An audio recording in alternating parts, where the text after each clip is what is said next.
Ethan Brooks shoved back from the table so hard his chair cracked against the diner floor because the words had already left his mouth and there was no taking them back. "She's my wife." 40 strangers turned. His 7-year-old daughter froze mid-bite, and the woman across from him, the CEO who signed his paycheck, who could end his career with one phone call, reached under the table and caught his wrist. She didn't let go. "Don't undo it," Claire whispered. What he didn't know was that somebody in that diner was already recording, and in 6 weeks that video would cost one of them everything. Comment the city you're watching from. I want to see how far this story travels. Subscribe and stay to the end. The clock on the microwave said 5:41 in the morning, and Ethan Brooks was already 3 minutes behind. He knew the exact shape of that 3 minutes. 3 minutes meant the lunch got packed sloppy. 3 minutes meant Emma's hair got brushed in the car instead of at the kitchen table, and she hated that because the car made the bristles pull. 3 minutes meant he'd hit the light at 4th and Weller when it was red instead of green, and that light took 90 seconds. And 90 seconds was the difference between walking into the office like a man who had his life together and walking in like a man who didn't. He'd been running on 3-minute margins for 3 years. He knocked twice on her door with 2 knuckles, the same 2 knocks, the same rhythm every morning. "Feet on the floor, kiddo." "I'm awake." "You're not awake. Awake people have their eyes open." "My eyes are open." "Both of them." A pause. A long one. "One of them." Ethan almost smiled. He caught it before it got all the way to his face because if he smiled, she'd hear it in his voice, and she'd milk it for another 4 minutes. "Cereal or eggs?" he said. "Eggs." "We don't have eggs." "Then why'd you ask?" "Because I like giving you the illusion of control." He was already opening the cabinet. "Cereal it is." He got the milk out. He got the bowl out. He did it in the order he always did it because the order was the only thing keeping the morning from coming apart. And he had learned the hard way over about 1,100 mornings that a man alone with a child survives on order. Emma appeared in the doorway in mismatched socks hair on one side of her head, standing straight up like it had an opinion. "Dad." "Yeah." "There's a thing at school." He didn't look up from the bowl. "What kind of thing?" "A parent thing." Now he looked up. She had her hands behind her back, which was what she did when she was about to ask for something she thought he'd say no to. She'd been doing it since she was 4. She had no idea he'd figured it out. "What kind of parent thing, Emma?" "It's a breakfast, for parents, on Thursday, at 7:30. She said it fast, all one word like ripping off a bandage. "And Mrs. Alvarez said we're supposed to bring one." "One what?" "One parent." Ethan set the milk down. There it was, the thing that lived in his chest, that had lived there since a Tuesday in October 3 years ago, and it came up the same way every time, not like grief exactly, more like a hand closing. 7:30, he said carefully. "Thursday." "You have work." "I have work at 8. "So you can't." "I didn't say that." "You always say that." She said it without any meanness in it at all, which was the part that got him. She wasn't accusing him, she was just reporting the weather. "It's okay. Marcy's mom comes. She said I can sit with them." "Emma." "It's really okay, Dad." And that right there, that was the thing nobody warned you about. Not the funeral, not the paperwork, not the first Christmas. Nobody warned you that 3 years in your kid would start being kind to you about your failures, that she'd start managing your feelings, that a 7-year-old would learn to say, "It's really okay, Dad," in a voice that meant, "I've already lowered my expectations, so please don't feel bad." He crouched down in front of her. His knees popped. He was 38, and his knees popped. "Hey." "What?" "Look at me." She looked at him. "I'll be there," he said. "You don't have to buy Emma. I'll be there 7:30 Thursday. I'll bring the ugly tie." That got her. She fought it, and then she lost, and the grin came out sideways. The green one.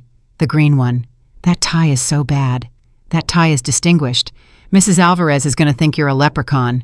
"Mrs. Alvarez," Ethan said, standing up, "is going to think I'm a man of taste and mystery. Eat your cereal." He got her to school at 7:52. He hit the light at 4th and Weller, and it was red, and it took 90 seconds, and he sat there with both hands on the wheel, doing the math on Thursday. 7:30 at the school, 8 o'clock stand-up at the office, 22 minutes across town in morning traffic. It wasn't possible. He'd do it anyway. He'd figure it out. That was the whole job now, figuring out the impossible thing quietly, so that nobody, especially not Emma, ever had to see the seams. At the drop-off line, she unbuckled and grabbed her backpack and then stopped half out the door. "Dad." "Yeah." "Do you ever get lonely?" The question came out of absolutely nowhere, the way her questions always did at the exact moment when he had no defenses up at all. "Why would you ask that?" "Because Marcy's mom said you must be lonely." Emma shrugged, one strap on, one strap off. "She said it to Marcy's dad in the parking lot. She didn't know I heard." Ethan's hands tightened on the wheel. "What did Marcy's dad say?" "He said that poor guy." Behind him, somebody tapped their horn. Ethan lifted a hand in the mirror without looking. "Emma." "Yeah, I've got you." "Okay, a man who's got you isn't a poor guy. A man who's got you is the richest guy in the parking lot." She thought about that. She had a very specific face she made when she was deciding whether he was telling her the truth or telling her the dad version of the truth. "Okay," she said finally. "Okay. But you didn't answer." And then she was gone, backpack bouncing, running up the walk to where a teacher was holding the door. He sat there until somebody honked again. Harrington Architecture and Design took up 11 floors of a glass building downtown, and Ethan Brooks worked on the 4th in structural at a desk that faced a wall. He'd been there 6 years. He was good at it, better than good, though nobody upstairs seemed to know that. He was the guy they gave the problems to at 4:40 on a Friday. He was the guy who found the load path error in the Kessler Tower drawings 8 days before the pour, the one that would have cost the company $4 million and possibly a lot more than that. And when the memo went out congratulating the team, his name was 7th in a list of 9. He hadn't complained. He'd read the memo, closed it, and gone back to work. That was the reputation Ethan doesn't complain, which around that office had somehow over 6 years quietly turned into Ethan doesn't need anything. "Morning, Brooks." "Morning, Dale." Dale Whitaker leaned on the edge of his cubicle with a coffee he hadn't paid for. Dale was one of those men who had made a whole career out of standing near work while other people did it. "You hear about the meeting." "Which meeting?"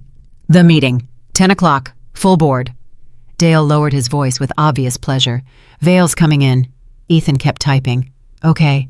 Okay, Marcus Vale is coming in and you're saying okay. I'm structural, Dale. Unless Marcus Vale is a load-bearing wall, I've got about 4 hours of work between me and lunch." Dale laughed too loud. "Man, that's why I like you. Nothing gets to you." 2 desks over Priya Raman spun her chair around. "Nothing gets to him because he doesn't tell you anything. There's a difference. See, that's hostile. That's observational." Ethan let them go back and forth over his head like weather.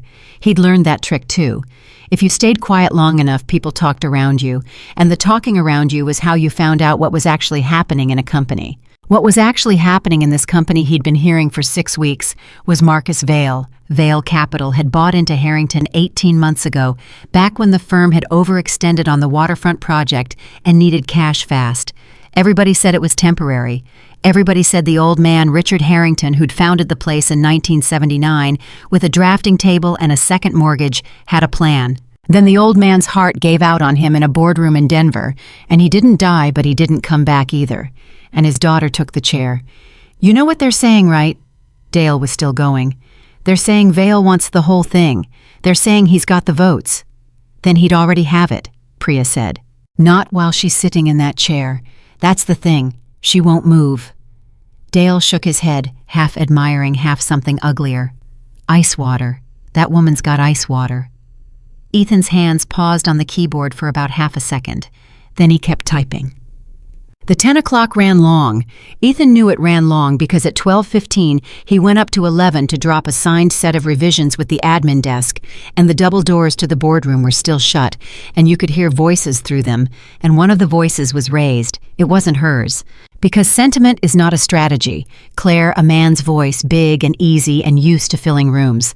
"Nobody in this room doubts your intelligence. What they doubt is your position. You are 34 years old, you are running a firm your father built, and every client we bring in asks me the same question in the parking lot, every single one." A pause. "Ask it out loud, Marcus." Her voice, level, very quiet, which somehow made it carry more. "If you're going to say it in front of 11 people, say the whole thing. They ask who's really running it." Silence. Ethan should have walked away. The admin desk was empty for lunch. He could have left the folder and gone. He didn't. He stood in the hallway with a manila folder in his hand and his ID badge clipped to his belt, and he listened, and he didn't fully know why. "And what do you tell them?" Claire asked. "I tell them you are, every time. I defend you in rooms you're not in." Vale's voice softened into something warm and reasonable, and there was something about that softening that made the back of Ethan's neck go tight. "But Claire, I can only defend a story people believe. Right now the story is a grieving daughter holding a chair for her father. That's a beautiful story. It is not a bankable story. And your version? My version is a partnership. 2 firms, 2 names, stability." A chair creaked. "And yes, a personal alignment. I've never hidden what I want. I'd marry you tomorrow and you'd wake up untouchable. Nobody questions a woman who's settled, Claire. That's not my rule. That's the world's rule. I'm just the only one honest enough to tell you." Ethan felt something turn over in his stomach. Then Claire Harrington's voice came back, and it hadn't moved a single degree. "Item 4, she said. Waterfront cost recovery. Sanjay, you have the numbers." And that was it. She'd just stepped over it, like stepping over a puddle. Ethan set the folder on the admin desk and went back down to 4, and for the rest of the afternoon he could not concentrate worth a damn, and he told himself it was the Kessler revisions. At 7:20 that evening, the 4th floor was dark except for 2 banks of lights on a motion timer and the glow off Ethan's monitor. I wasn't there because he had to be. The Kessler work had gone out at 5. He was there because Emma was at Mrs. Whitfield's next door until 8. Mrs. Whitfield, who charged him nothing and refused every check he'd ever tried to write, and who said, "The day I take money from you, Ethan Brooks, is the day I've lost my mind," and because 40 extra minutes of billable work was $40 extra and $40 was the school field trip in March. The elevator dinged behind him. I didn't turn around. Cleaning crew came through around then. Then a voice said, "You're the one who caught the Kessler error." Ethan turned around. Claire Harrington was standing at the end of the row with her coat over her arm and her heels in her hand. He had seen her maybe 40 times in 6 years, always from a distance, always vertical and pressed and unmoving. He had never seen her holding her own shoes. He stood up so fast his knee hit the desk. "Ma'am, sit down." She said it tiredly, not unkindly. "Please, it's 7:20 and I've been standing since 6 this morning. If you stand, I have to stand." He sat down slowly. She came up the row and stopped a few feet away and leaned against the empty desk across from him. "Ethan Brooks," she said. "Structural, 6 years. You found a load path failure in a set of drawings that 4 other engineers had already signed off on, and you found it 8 days before the pour." 9 days, he said. "Technically, 9 days." Something moved at the corner of her mouth. "Do you know your name was 7th on that memo?" "I didn't count." "You counted." Ethan looked at his hands. 7th, he admitted. "I wrote that memo," Claire said. "Or rather, I approved it. Marketing wrote it. They ordered the names by seniority, because that's the template, and I signed it at 11 o'clock at night without reading past the first line, and it went to 400 people. She shifted the coat on her arm. "So I'm here to tell you that I know it was you. It's a poor substitute for a memo, but I know." Ethan didn't have anything to say to that. Nobody in that building had said anything like it to him in 6 years. "Thank you," he managed. "Don't thank me. It's the least anyone could do, and I'm doing it 4 months late." She looked past him at the dark window. "Can I ask you something strange?" "Okay."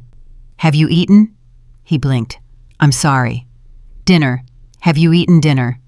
She said it the way somebody says a thing they've already decided not to be embarrassed about. "I'm asking if you'd have dinner with me." Ethan stared at her. "Ma'am, Claire, Ms. Harrington, I'm not sure that's, you think I'm asking you out. I don't know what you're asking."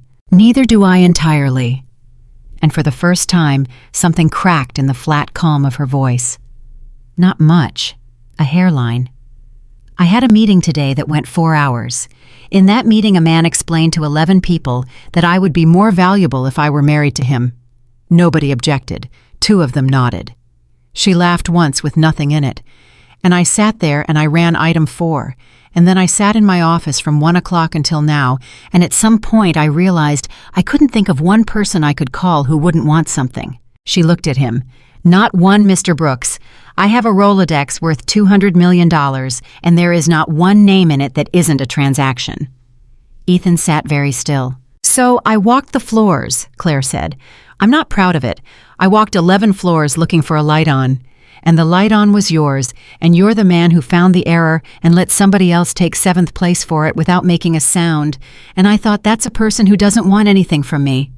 She put her shoes down on the carpet and stepped into them and got half an inch taller, and the armor came back on with them. It was a bad idea. I apologize. Have a good night. She was 3 steps toward the elevator when Ethan said, I've got my daughter. Claire stopped. She's at the neighbors till 8, he said.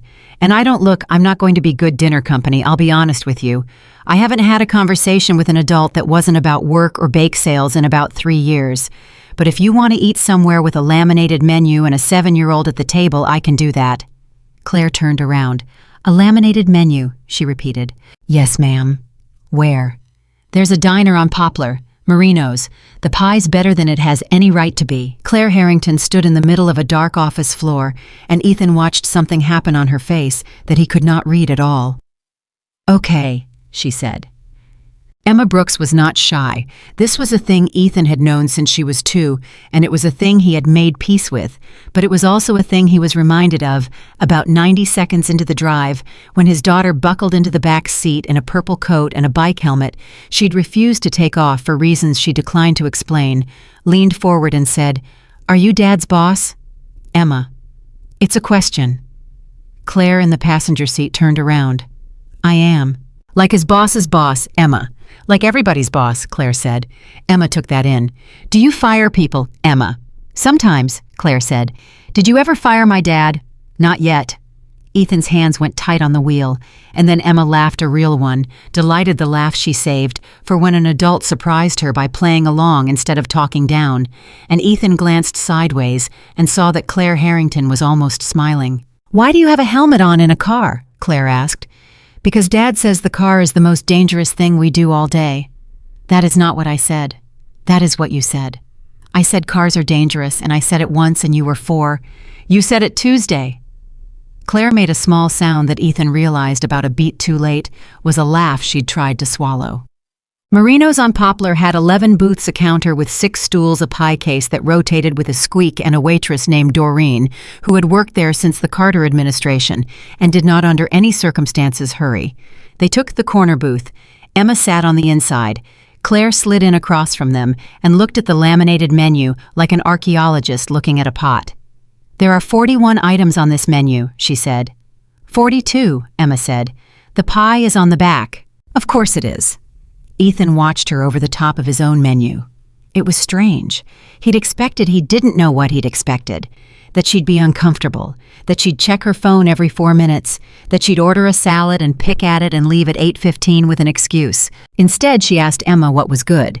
And then she actually listened to the answer, which took a while because the answer involved a comprehensive review of every dessert Emma had ever eaten in that building and a digression about a cat that lived behind the dumpster.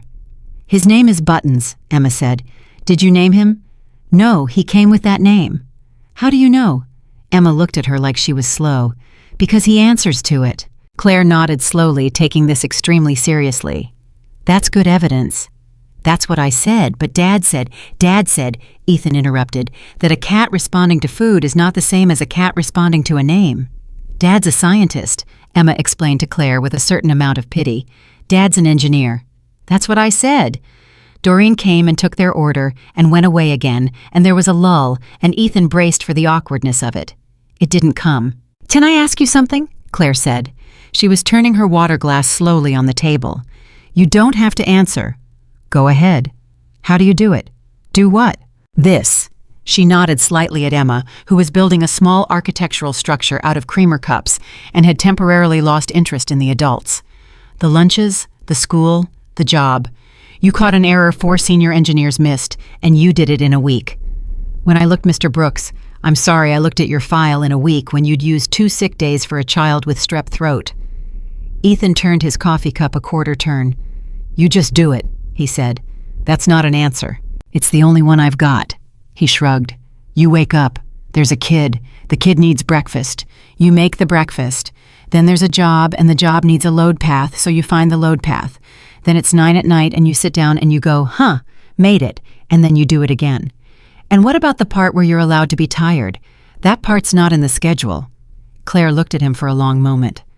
When did she die? She asked quietly. Emma's hands went still on the creamer cups. Ethan felt it. He always felt it the way his daughter's whole body listened whenever anyone got near the subject. 3 years ago in October, he said, and he made his voice absolutely normal. Her name was Sarah. She had a stroke. She was 33 years old, and she had a stroke on a Tuesday afternoon at a grocery store, and she was gone before I got there. Ethan, it's okay. He looked at Emma. It's okay, Em. Emma didn't say anything, but she scooted over about 2 inches until her shoulder was against his arm, and she stayed there. Claire's hand had stopped on her glass. I shouldn't have asked that in front of... You should, Ethan said. Everybody tiptoes around it. You know what that teaches a kid, that her mother's a bad word. He shook his head. Sarah's not a bad word. Sarah made terrible coffee, and she sang in the car, and she was the only person I've ever met who could make me laugh when I was furious. Right, Em. She sang really bad, Emma said to the table. She sang incredibly bad. She sang bad on purpose. That's the worst part, Ethan agreed. It was a choice. And Emma laughed wetly into his sleeve, and Ethan put his arm around her. And across the table, Claire Harrington sat with her hand over her mouth and her eyes shining, and she did not look anything at all like the woman who'd run item 4. Your turn, Ethan said. Claire lowered her hand. My turn for what? You asked me a hard one. That's how it works. That's not how anything works. It's how the booth works. Booth rules. She almost smiled. There are booth rules. There are extensive booth rules. Claire looked down at the table. My mother left when I was 9, she said. My father hired somebody, then he hired somebody else, then he stopped hiring people and started taking me to the office instead. And I did my homework in the conference room until I was 15, and I thought that meant he loved me. She turned the glass again. It didn't. It meant it was efficient. Claire, he's not a villain. That's the thing nobody understands. He's not cruel. He built something out of nothing, and he was proud of it, and he wanted me to be part of it. Her voice didn't shake, and somehow that was worse. But I was 17 before I understood that when he introduced me to people, he wasn't introducing his daughter. He was introducing the succession plan. Nobody said anything. Then a small voice said, That's really sad. Claire looked up. Emma was watching her over the top of a creamer cup tower. It is a little sad, Claire agreed. Do you have anybody from Emma? Ethan said. It's a question. You can't just ask people. It's all right. Claire folded her hands. No, she said to Emma. Not really. Not even a friend. I have people who are very nice to me. That's not the same. No, Claire said. It isn't. Emma considered this with tremendous gravity. Then she picked up a creamer cup and put it on Claire's side of the table. You can have that one, she said.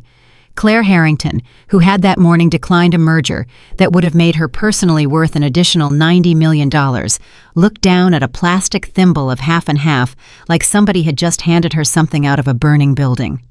Thank you, she said. The food came. The food was by any objective standard mediocre, and all 3 of them ate every bite of it. At some point, Emma asked Claire whether being a boss meant you could eat pie for dinner, and Claire said it technically did, and Ethan said absolutely not, and was overruled 2-1, and Doreen brought 3 plates of apple pie at 8:40 on a Wednesday night. At some point, Claire took off her earrings and put them in her coat pocket and stopped sitting with her back so straight. At some point, Ethan Brooks laughed, actually laughed out loud, the kind that catches you, and afterward he sat there kind of stunned because he could not remember the last time that had happened in a room with another adult in it. And at 9:02, Doreen came back to the table with the coffee pot and stood there looking at the 3 of them for a second too long. Now don't tell me, she said. Ethan looked up. Ma'am, you 3. Doreen aimed the coffee pot at them like a pointer. I've been doing this 38 years. I know what a family looks like. She smiled at Claire. Look at the way that baby's leaning on him. Look at you, honey. You haven't looked at your phone once, and I'm going to tell you I have never once seen a woman dressed like you sit in that booth without checking a phone. Claire opened her mouth, and nothing came out.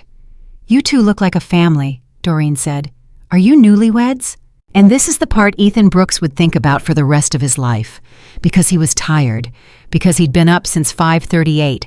Because he'd spent 3 years being that poor guy in the parking lot, and 1 hour being a man in a booth with a plate of pie and a kid on his arm and a woman across from him laughing at something he'd said, and because for 60 consecutive minutes he had forgotten to be careful. Because some part of him, some part he'd have denied under oath, wanted it to be true. He said, "She's my wife."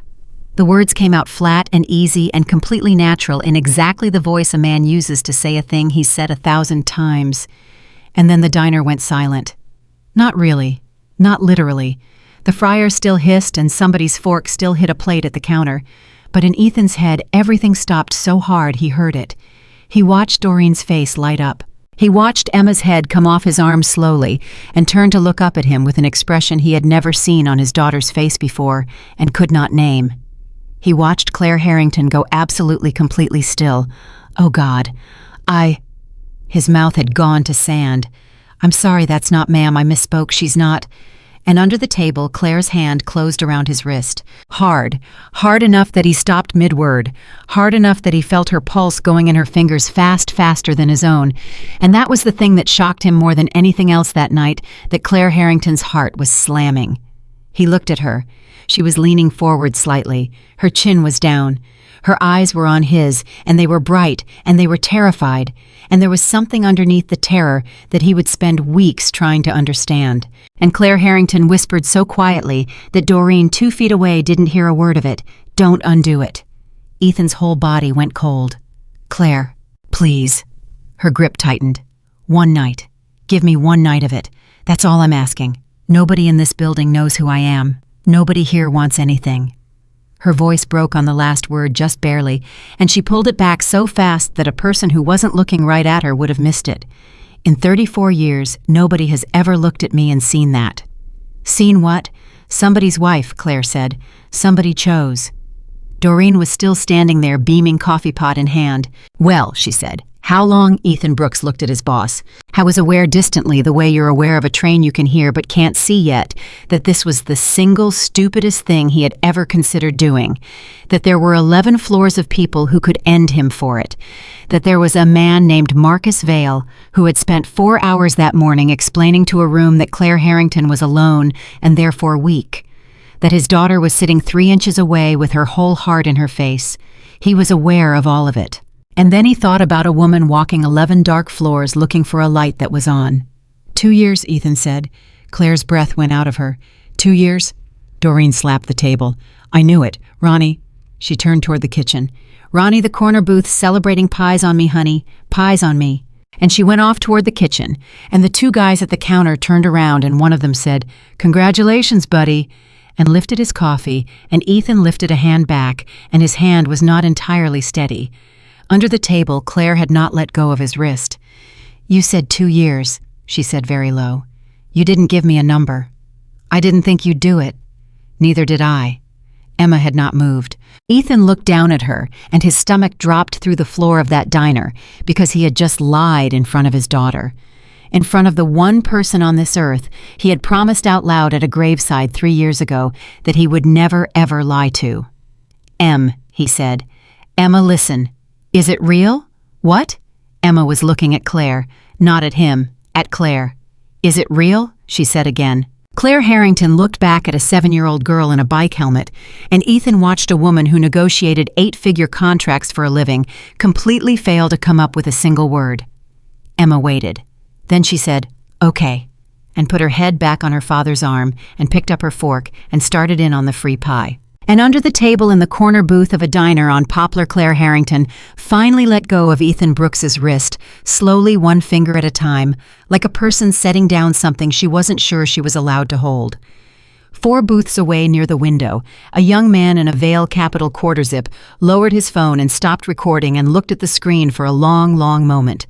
Then he typed a message and hit send. The message, the young man in the quarter zip, sent at 9:06 on a Wednesday night, reached Marcus Vale's phone before Ethan Brooks had finished paying for pie he hadn't been allowed to pay for. Ethan didn't know that. What Ethan knew was that his hands were shaking on the steering wheel at 9:40, that Claire Harrington's car was still parked in the office garage 12 blocks behind them, that he had just told a room full of strangers he was married to the woman who signed his paycheck, and that his daughter had not said one word since the pie. You want to talk about it? No. Okay. He took the turn onto their street. You want to not talk about it in a way where you're mad at me or in a way where you're just tired? Emma thought about that. He could see her in the mirror helmet still on chin down. Dad, you lied.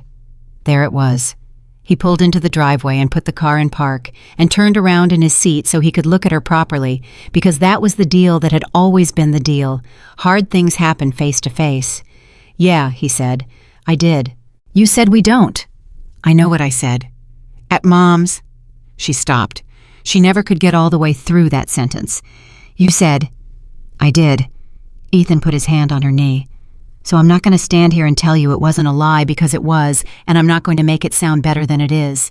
But I'm going to tell you why, and then you can be mad at me for as long as you need to, and I won't say one word about it. Deal. Deal. Ms. Harrington doesn't have anybody. She said that. She did, and she meant it more than she let on. He chose his words like a man stepping on ice. There's a guy at her work who's trying to take her company away from her, and one of the things he keeps saying in front of a lot of people is that she's alone, that she's got nobody, so she must be weak. And tonight for 1 hour she got to sit in a booth and not be that. And when the lady asked and I said the thing I said, she grabbed my arm, like a person going off a boat. Emma was quiet.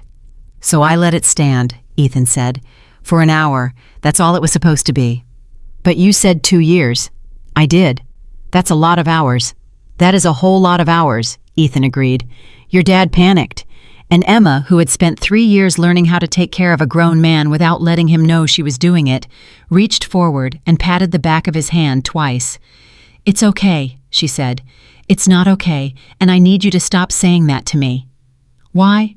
Because you're 7, and you shouldn't have to be the one who says it's okay.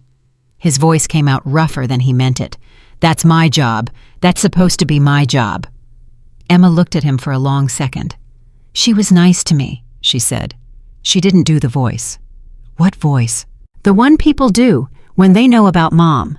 Emma unbuckled. They go up here. She demonstrated in a syrupy little register that turned Ethan's stomach because it was so exactly right. Hi, sweetheart, like I'm a puppy. Yeah. She didn't do that. No. So, Emma opened her door. I'm not mad. She got out and went up the walk, and at the top step she turned around. Dad? Yeah, kiddo. Is she going to eat with us again? And Ethan Brooks stood in his own driveway with his keys in his hand and absolutely no idea what to say.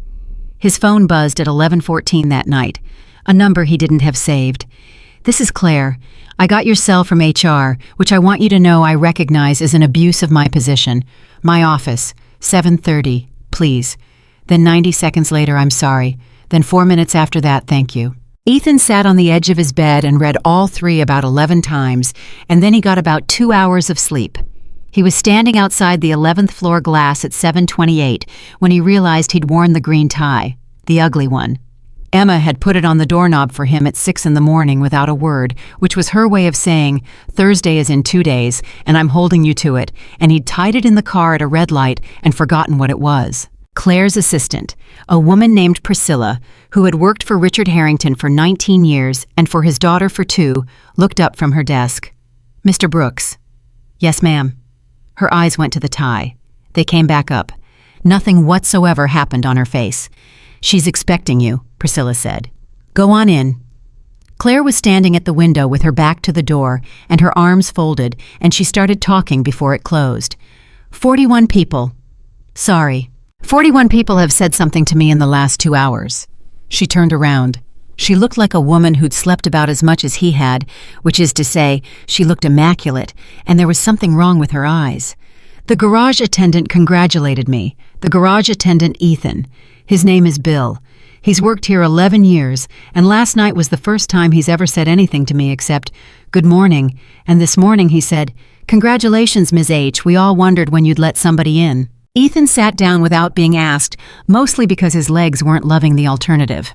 How? He said. Someone was in the diner. I figured. There's a video, 9 seconds of it. Claire came around the desk and turned her monitor toward him. It's on an internal channel. It's on 2 internal channels. By this afternoon, it will be everywhere in this building, and by Friday, it will be everywhere in this industry. The video was shot from 4 booths away over somebody's shoulder sideways. You couldn't hear the dialogue. You didn't need to. You could see Doreen with the coffee pot. You could see a little girl in a bike helmet leaning on a man's arm. You could see the man's mouth move for exactly as long as it takes to say 3 words. And you could see very clearly a woman in a $5,000 coat reach across a diner table and take hold of his wrist and not let go. "Oh," Ethan said. "Yes. You can't really argue with that picture." "No," Claire said. "You can't." She sat down on the edge of the desk, which he'd never seen anyone do in that office, and pressed 2 fingers against her eyebrow. "I need to say some things to you," she said, "and I need you to let me get through them before you talk, because I've rehearsed this 4 times, and I'll lose it if you interrupt." "Okay. 1. What I did last night was wrong. I am your employer. There is a power differential in this room the size of that window, and I used it not on purpose, but that's not a defense, that's just a worse version of the same thing. I put you in a position where saying no had a cost." She held up a hand before he could open his mouth. 2. I have already called an employment attorney. If you want to walk out of this building today, you will receive 18 months of salary, a letter of recommendation with my signature on it, and my personal guarantee that no one in this industry will ever hear 1 word about last night from me. That offer does not expire, and it is not contingent on anything. "Claire, I'm not finished." Her jaw was tight. 3. If you want to stay and you want us to correct it, I'll correct it. Today. I'll put out a statement that says, an employee made an offhand remark that I failed to correct it because I was tired, and that the responsibility is entirely mine. It will humiliate me. I'll survive it. She stopped. "That's it," she said. "Those are the options. I'm sorry, Ethan. I'm so sorry." Ethan sat there and looked at her. "Can I talk now?" "Yes." "What's option 4? Claire's hand came down from her eyebrow. "There isn't an option 4. "There's always an option 4. He leaned forward, elbows on his knees. "I've been an engineer for 15 years. Every single time somebody hands me 3 bad options, there's a 4th one they didn't write down because it makes them uncomfortable." Claire didn't say anything. "Say it," Ethan said. "No." "Claire." "Because it's monstrous," she said. "Because it's the thing a person like me does, and I've spent my whole life swearing I wouldn't turn into my father, and if I say it out loud, then I'm exactly what Marcus says I am, which is somebody who looks at a human being and sees a usable asset. Option 4 is we don't take it back." The office got very quiet. "Yes," Claire said. "For how long?" 90 days. "That's a specific number. It's an extremely specific number." She stood up and went back around the desk, and now she was talking fast the way she must talk in board meetings, and Ethan understood suddenly that she had been up all night building this. "In 90 days, the waterfront recovery closes.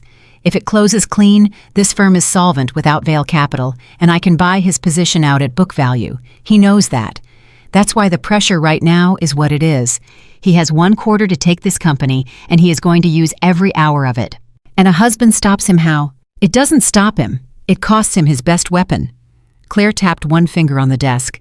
"His entire argument to the board, the only one that's ever worked, is that I'm a 34-year-old woman holding a chair for a sick man, and there's nothing behind me.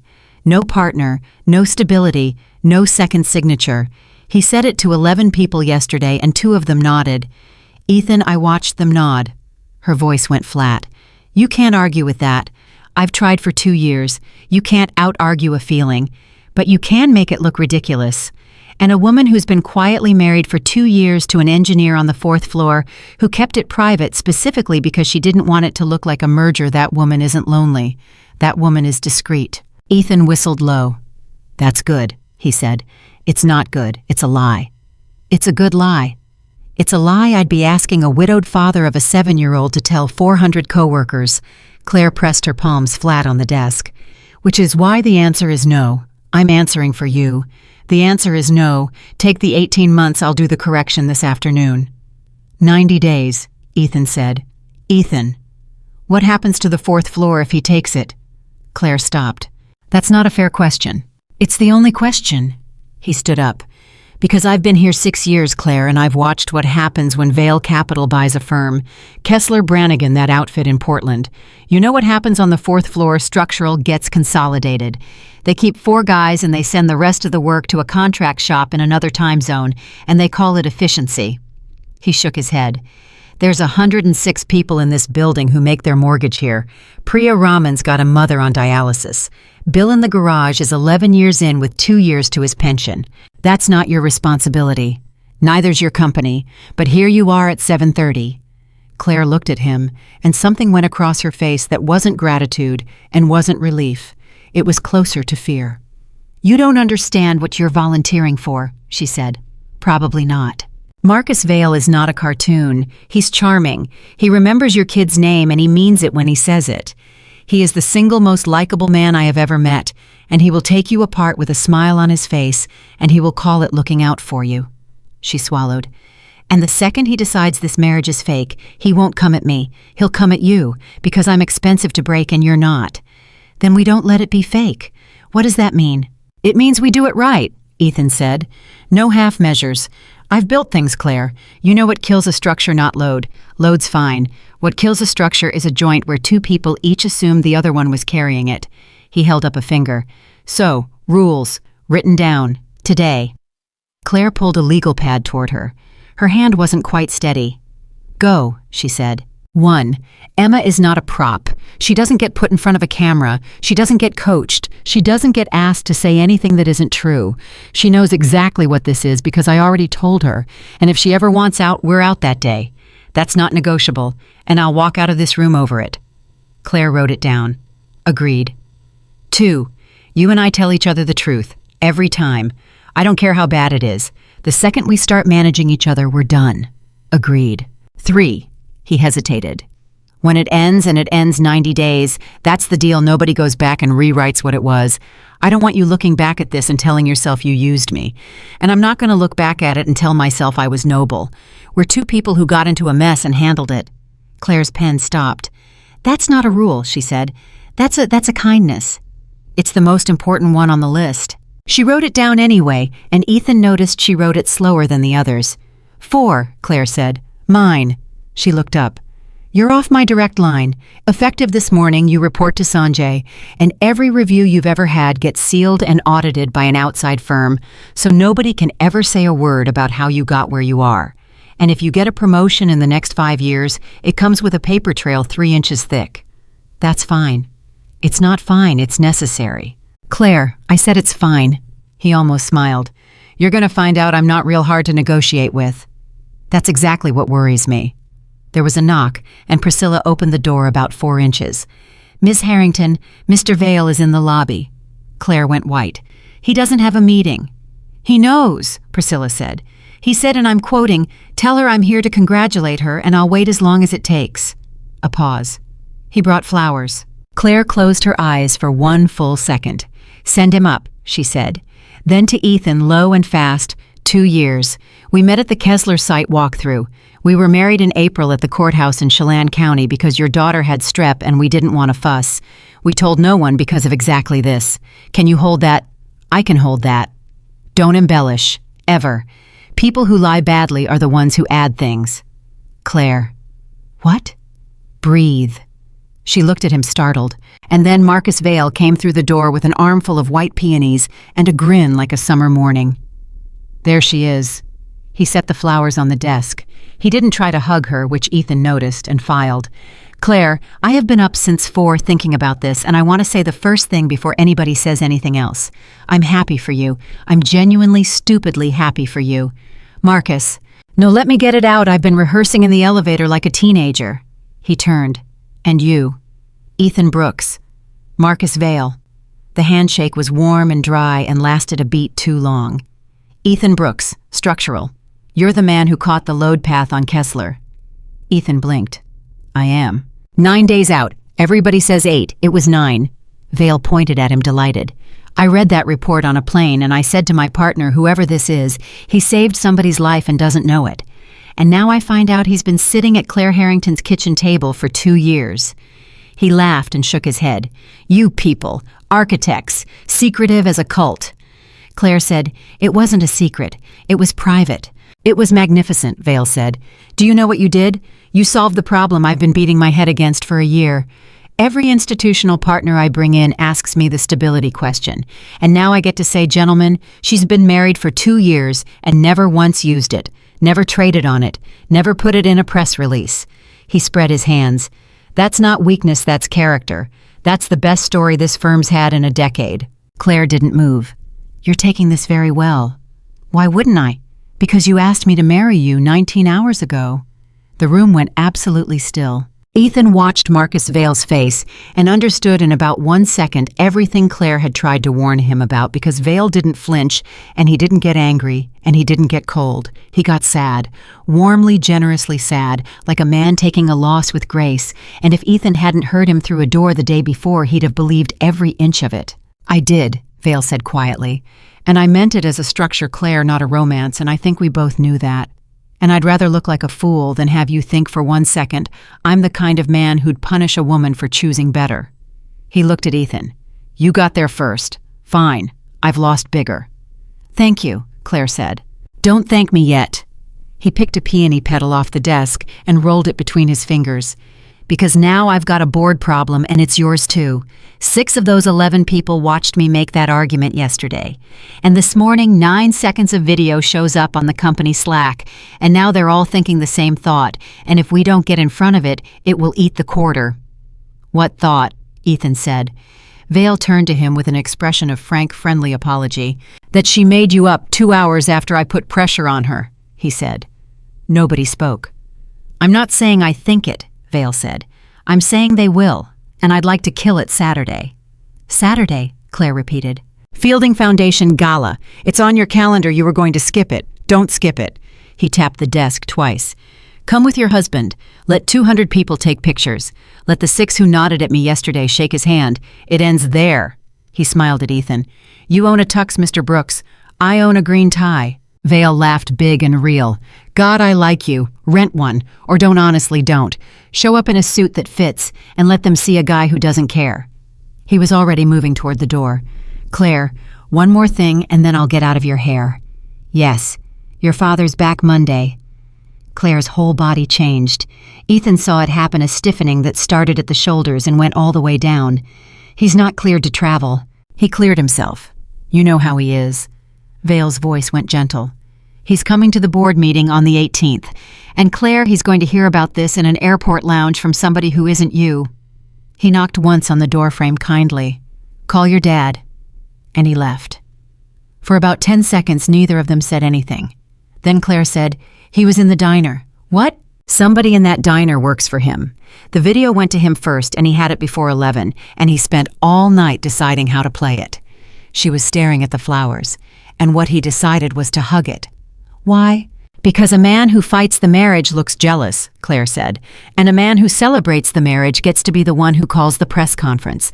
He didn't come here to congratulate me. He came here to put us on a stage in 4 days with 200 witnesses, where every single thing we do gets photographed and compared." She finally looked up. "He's not attacking the lie, he's inflating it, until it pops." Ethan let out a breath. "Okay," he said. "Okay." "Yeah, okay." He picked up the legal pad and looked at their 4 rules. "Then we better get good at this by Saturday." Which is how Ethan Brooks ended up spending Thursday morning in a school cafeteria with 200 parents, a paper cup of orange juice, and Claire Harrington sitting beside him on a bench built for 8-year-olds. He had not asked her to come. That was the part he kept coming back to later. He'd mentioned it once in the car on Wednesday, in the context of, "I have to be at a thing at 7:30 Thursday, so I'll be late," and Claire had said, "What thing?" And he'd said, "Parent breakfast, it's nothing." And she'd said nothing at all. And at 7:26 on Thursday morning, she was standing in the parking lot of Lincoln Elementary in Flats. "You own Flats," Ethan said. "I own many things." "Claire, don't." She was holding a grocery store bouquet like a woman holding a live animal. "I moved a call with Tokyo. Don't make it a moment." "I wasn't going to make it a..." "You were absolutely going to make it a moment." Then Emma came around the corner of the building at a dead sprint, backpack slamming, and stopped about 4 feet away. "You came," she said. "I did." "Are those for Mrs. Alvarez?" "They're for you." Emma looked at the flowers. Then she looked at her father with an expression of such total, undisguised triumph that Ethan had to turn around and study the parking lot for a second. Inside, they sat on a bench at a folding table, and Emma introduced Claire to 4 separate children as my dad's boss, who is also my, and then stopped every single time and looked at Ethan and changed it to who is also here. She didn't lie, not once. Ethan counted. Mrs. Alvarez came around with a clipboard at 10 to 8. Mr. Brooks, good, I've been meaning to catch you. She flipped a page. We're updating emergency contacts. Right now we have you and we have Ruth Whitfield, and that's it. District wants 3. Right, yeah. Ethan reached for his pocket. Let me think, my brother's in Ohio, so Ohio's no good, they want somebody within 30 minutes. Then it's, I don't know. Give me a couple days. And Emma said, Claire's within 30 minutes. The table went quiet. Emma, Ethan said. She works 12 minutes away. I looked it up on the map at the library. Emma turned to Claire, matter of fact. 12 minutes if there's no train. Mrs. Alvarez's pen hovered. Is that, I'm sorry, are you a relative? Ethan opened his mouth, and Claire Harrington said, I'm not. Ethan's stomach dropped. I'm not related to Emma, Claire said evenly to a teacher with a clipboard in a cafeteria full of parents. And I want to be very careful about what I put my name to on a form, so I'll tell you exactly what I am, and then you decide whether it qualifies. She set down her juice. I'm someone who can be in this parking lot in 12 minutes, any day, any hour. If this child is sick and nobody's answering, I will leave whatever room I'm in, and I will come and get her, and I'll do that, whether or not there's a piece of paper, and I'll keep doing it after any arrangement between me and her father ends. Nobody at that table breathed. That's what I am, Claire said. Put down whatever word fits. Mrs. Alvarez looked at her for a moment. Then she wrote something on the form and said, I'll put you under family friend, if that's all right. That's more than all right, Claire said. Under the table, out of sight of every person in the room, Emma Brooks put her hand on Claire's arm and left it there. And Ethan sat with a paper cup of orange juice and a green tie, and a feeling in his chest he had absolutely no business having, because it was Thursday, and he was on day 2 of 90, and the woman beside him was a business arrangement with a legal pad. That was Thursday. Friday was when it started to go wrong. Priya Raman cornered him at the printer at 4:40 with her arms crossed. 2 years, she said. Priya. 2 years, Ethan. I sat next to you when you were eating gas station sandwiches for lunch because Emma's dentist bill came in. I loaned you $40 in March. I paid you back. You paid me back in cash over 3 weeks in tens like a man in a movie about gambling. Her jaw was set. And I'm supposed to believe you were married to a woman worth $200 million. Ethan's mouth was dry. Rule 2, tell the truth. But Rule 2 was with Claire, and this wasn't Claire, and there were 106 mortgages in that building. Priya, don't lie to me. I'm not going to lie to you, Ethan said. I'm going to tell you that I can't answer that question, and that's the most honest thing I've got, and I'd rather you be angry at me than lied to. Priya's face did something complicated. Okay, she said finally. Okay. Yeah. She picked up her printouts, because that's the first thing anybody said to me all week that wasn't a script. At the corner, she stopped. Ethan, that woman in accounting, Dana, somebody called her last night, asked about you. Ethan went still. Who? Said he was doing a background check for a mortgage refinance, Priya said. She's not stupid. You didn't apply for a refinance. Ethan called Claire at 5:20 from his car. He's already started. I know, she said. It's worse than that. Priscilla got a call this morning from a records clerk in Chelan County. Somebody requested a certified copy of our marriage license. Ethan closed his eyes. There isn't one. There isn't one. So he'll know by Monday. He'll know by tomorrow, Claire said, which is why he scheduled the gala for tomorrow. Ethan sat in a parking garage with the phone against his ear. Claire, ask me the thing you're not asking me. I'm not going to ask you that. You've been not asking me for about 90 seconds. I can hear it. Silence on the line. There's a courthouse in Vancouver, Washington, Claire said very quietly. It's 90 minutes. There's no waiting period. They're open until 4. And a license from tomorrow doesn't say 2 years. No, it says tomorrow. Her voice was almost nothing. But it says married, and once a thing is legally true, all a person can prove is that we lied about a date. And people forgive a date, Ethan. Nobody forgives a fiction. Ethan stared at the concrete wall in front of his car. You understand what you're asking? I understand exactly what I'm asking, which is why I'm not asking it. Something in her cracked. I'm telling you the courthouse hours, and I'm going to hang up, and if you don't call me back tonight, I will never mention it again as long as I live. And Monday, I'll stand up in that boardroom and tell the truth and take the whole thing on myself. That's not a threat. That's the actual plan. I have the statement written. Claire, I've used you enough for 1 week, Claire Harrington said, and hung up. Ethan drove home. He made spaghetti. He supervised a spelling test on the words, cousin breathe, listen, and he got listen wrong on purpose, so Emma could correct him, which she did with enormous satisfaction. At 8:40, he sat on the edge of her bed. I need to ask you something, and I need you to think about it like it's real, because it is. Emma sat up. You know how you asked if it was real, Ethan said. At the diner. Yeah. It's not. Not the way people mean. He rubbed the back of his neck. But it might have to be on paper. There's a form and a judge, and it makes it so nobody can call your dad a liar. And I would still be exactly the same, and it would still be me and you in this house, and nothing changes at all except the form. Emma pulled the blanket up. Does she come here? Sometimes. Probably. For appearances. Does she eat with us? Emma. That's my question, Emma said. That's the one I want to know. Ethan looked at his daughter for a long moment. Yeah, he said. She'd eat with us. Emma lay back down and turned over and pulled the covers up to her chin. Then okay, she said. Baby, I need you to understand it ends. 90 days. She's got a company, and we've got... Dad. Yeah. You said don't say it's okay when it's not. Her voice was very small in the dark. So I'm saying it when it is. Ethan sat there until she was asleep, which took 11 minutes, and then he went into the kitchen and stood with both hands on the counter for a long time. At 10:52 p.m., he called. She picked up on half a ring. Vancouver, Ethan said. What time do we leave? There was a sound on the other end of the line, a hard, sharp intake of breath, and then nothing for so long that he checked the screen to see if the call had dropped. Claire, I'm here. Her voice was wrecked. I'm here. I need a second. Take it. Nobody's ever said yes to me, she said. Do you understand that? Not once. People agree with me. People comply with me. There's not one person alive who ever wanted to and said yes.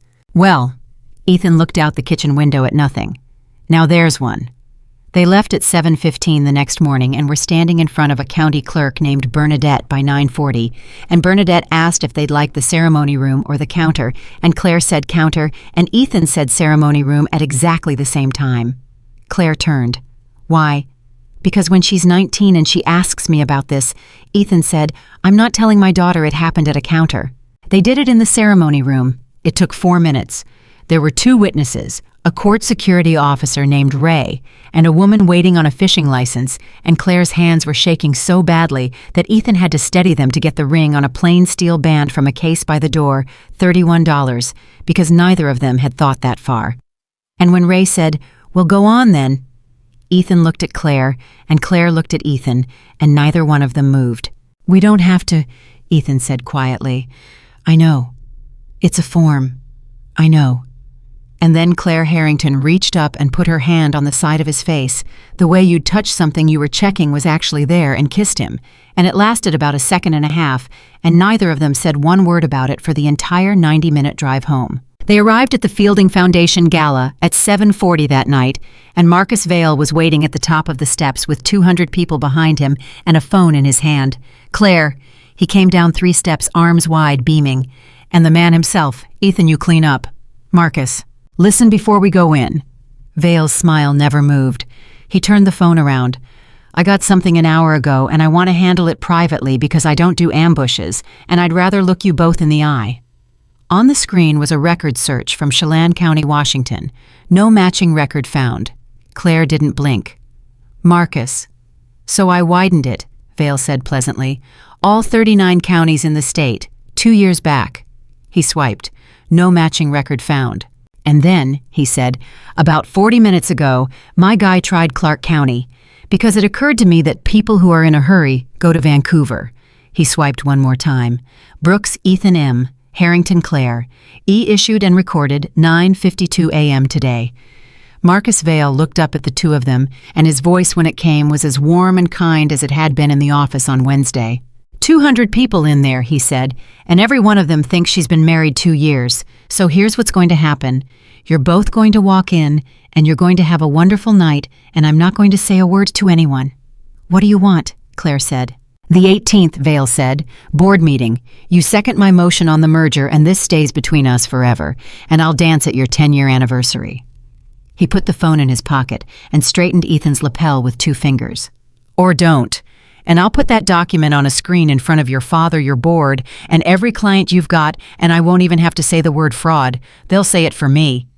He turned and started up the steps. Then he stopped and looked back, and for the first time all week, there was nothing warm in his face at all.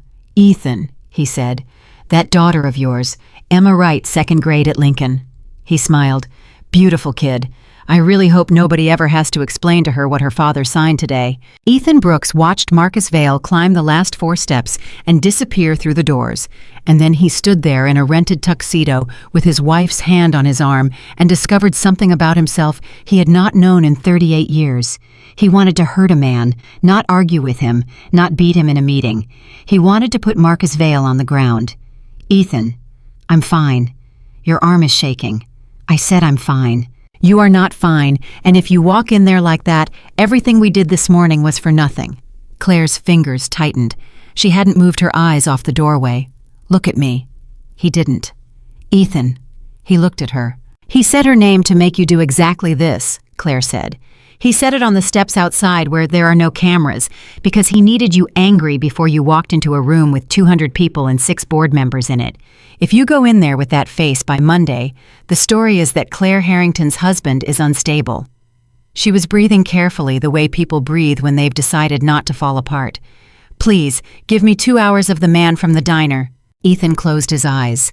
Then he let out a long breath and rolled his shoulders once the way he did before a sight walk, and when he opened his eyes, he had put it somewhere. 2 hours, he said. Thank you. And then you and I are going to have a conversation about what we do to him. Ethan. 2 hours, Claire. They went in. Later, Ethan would remember almost nothing about that room, except how many hands he shook. There was an orchestra. There was a man from a bank in Chicago who talked for 11 minutes about a boat. There was a woman on the fielding board who held Claire's hand in both of hers and said, "Oh, honey, we all wondered." And Claire smiled and said thank you, and did not once let go of Ethan's arm. And there were the 6. I knew them by sight by the end of the first hour, because Claire steered him past every one of them like a woman walking a client through a building. Gerald Pike, he nodded. Which one was he? Gray tall, the one who said fascinating 4 times. Her lips barely moved. He's been on this board since I was in middle school. He held me at my mother's going-away party. And he nodded. He nodded. Gerald Pike shook Ethan's hand and asked what he did, and when Ethan said structural engineering, the old man's whole face changed. You're the Kessler fellow. Yes, sir. Hell of a catch, that. Pike's eyebrows came together. You know what a pour like that costs to break out? $4 million to fix it and about $40 to settle it if the thing had ever gone sideways with people inside. He looked at Claire and then back at Ethan, and something reorganized behind his eyes. And you've been married to her the whole time, never said a word. There wasn't anything to say. There is always something to say when you're married to the boss son. That's the point. Most men can't help themselves. Pike snorted. You know how many people have tried to use that woman as a ladder? I've watched it for a decade. Yes, sir. I've seen a little of it this week. Pike's eyes came up sharp. Claire's hand tightened on his arm. Don't. And Ethan smiled easily and said, It's a big company. There's always somebody. Pike held the look 1 second longer than was comfortable. There is, he said. There surely is.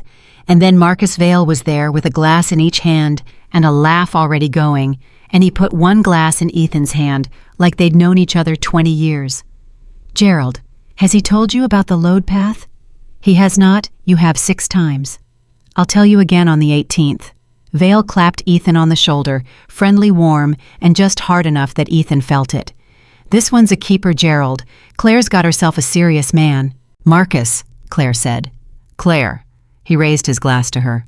Beautiful night. Really, I mean that. At 11 o'clock, Ethan found her in a coat room off the north hallway, with her back against the wall and both hands over her face. He shut the door. Don't, she said without moving her hands. Don't be kind to me right now, I can't take it. Okay, say something awful. You've got a run in your stocking. Claire made a sound that was almost a laugh and almost not, and slid down the wall about 6 inches and stopped. He's going to do it, she said. Whatever we say on the 18th, he's going to do it, because he doesn't want my second on the motion. He wants me finished. If I second the merger, I'm a woman who traded her board vote to cover up a fraud, and he owns me for the rest of my life. And if I don't, he burns me in a room with my father in it. She lowered her hands. Her eyes were red. There's no version where I walk out of the 18th with this company. Probably not. That's not what you're supposed to say. You told me Rule 2. He crouched down in front of her, one hand on the wall. So here's Rule 2. He's right about everything he's got, and he's going to use it, and it's going to hurt. That's the truth. Wonderful. I'm not done. Ethan's voice dropped. Claire, why did Vale Capital get into this firm? She blinked. The waterfront. We overextended. We needed cash in 90 days. Why did you overextend? Because our cost basis moved $11 million in a quarter. Right. Ethan nodded slowly. $11 million in 1 quarter on a project where the steel was already contracted. Claire went very still. What are you saying? I'm saying I've been in structural for 15 years, and I have never once seen a fixed steel contract move $11 million in 90 days without somebody rescoping it. He rubbed his jaw. And I sat in that 10 o'clock hallway on Wednesday and heard a man say he defends you in rooms you're not in. And I've been thinking about it for 4 days, and what I keep coming back to is how did he know what? He knew it was 9 days on Kessler, not 8, 9. Ethan looked at her. Everybody in this industry says 8 because the memo said 8. He said 9. That means he didn't read the memo. He read the file, the internal one. He let that sit. Claire, when did Marcus Vale start reading your internal engineering files? Claire Harrington sat on the floor of a coat room in a $4,000 dress and stared at him. Before the loan, she whispered. That'd be my guess. Ethan, if he was inside our numbers before the loan. Then he didn't rescue this company from a hole, Ethan said. He dug it. Neither of them said anything for a moment. I can't prove that, Claire said. No, not by the 18th, not alone, and not from the 4th floor with a login that Sanjay controls. Ethan stood and put a hand down for her. But I know somebody who's been staring at those cost sheets for 2 years and complains about them every single Friday. Claire took his hand and let him pull her up. Priya Raman, she said. Priya Raman. Priya listened to the whole thing on Sunday afternoon at Ethan's kitchen table with her arms crossed and her coffee going cold, while Emma watched cartoons in the next room with the volume up. When he finished, she said, So it's fake. Priya, is it fake, Ethan? It's legally real as of Saturday at 9:52 in the morning, he said, and everything before that was a mistake I made at a diner because I was tired. That's the whole truth, and it's the only one I've got. Priya looked at him for a long moment. You paid me back in tens, she said. I did. Over 3 weeks. I did. You have never in 6 years told me one lie about money, which is the only thing anybody ever lies about. She uncrossed her arms and pulled her laptop out of her bag. The $11 million is garbage, by the way. I've said so 9 times. The line item is Engineering Rescope Waterfront Q2, and there are $11 million in it, and 31 hours of engineering behind it. 31 hours, Ethan. I could do 31 hours in a week. Ethan sat down slowly. Who signed it? That's the thing. Priya turned the screen. Nobody. It came in as an outside consult invoiced through a firm called Holbrook Design Group, approved at the executive level because it cleared the threshold and the paper trail dead ends at the approval. Who's Holbrook? 2 guys in a P.O. box in Bellevue, Priya said. I looked them up in March. They have no website. I flagged it. I got told it was above my grade. Told by who? Priya's jaw tightened. Sanjay, she said. That was Sunday. On Monday morning, Richard Harrington came back to his building.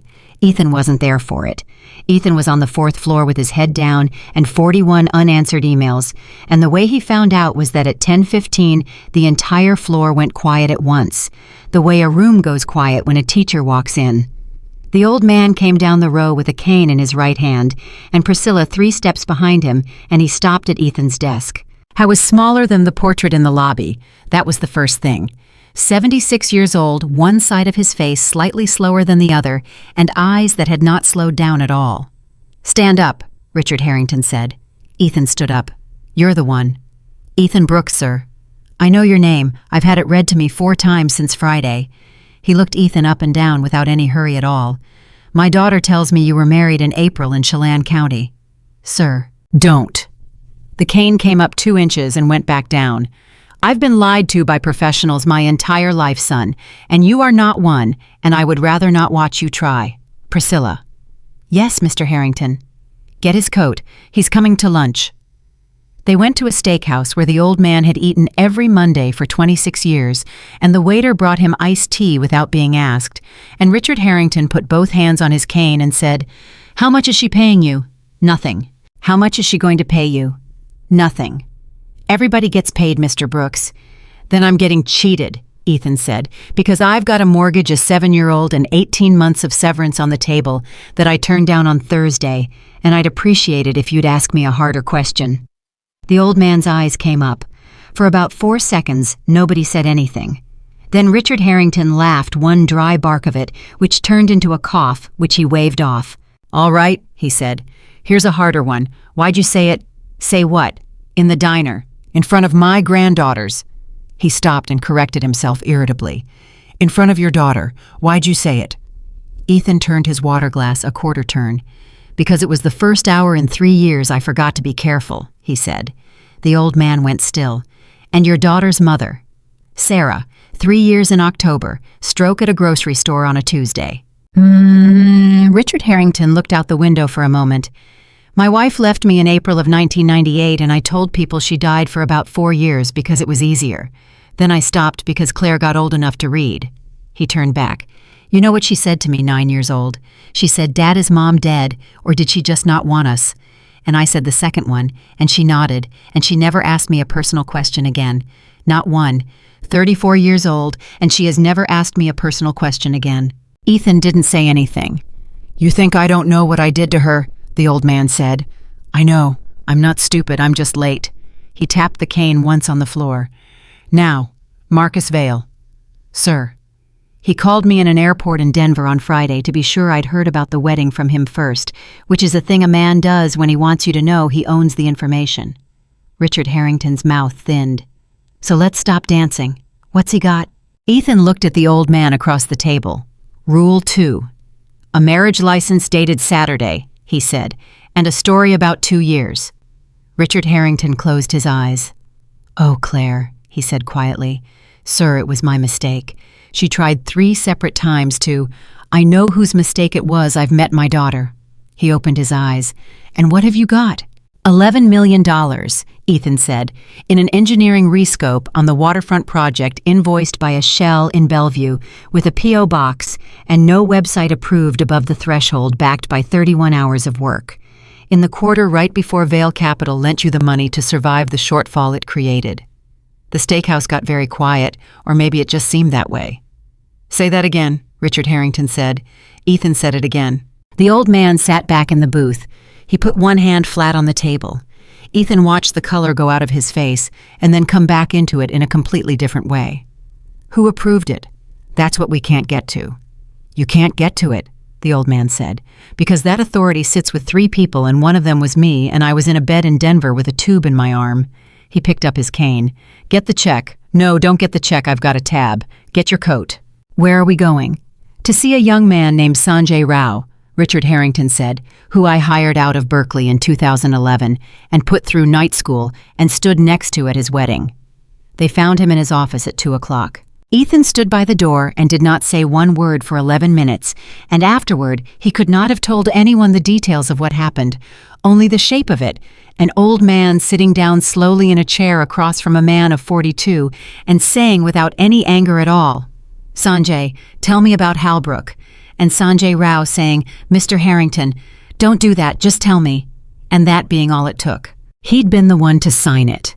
He'd been told by Vale in that warm, reasonable voice that Halbrook was a diligence consult, that the rescope was protecting the firm from exposure, that Richard was dying, and Claire wasn't ready, and somebody in that building had to be the adult.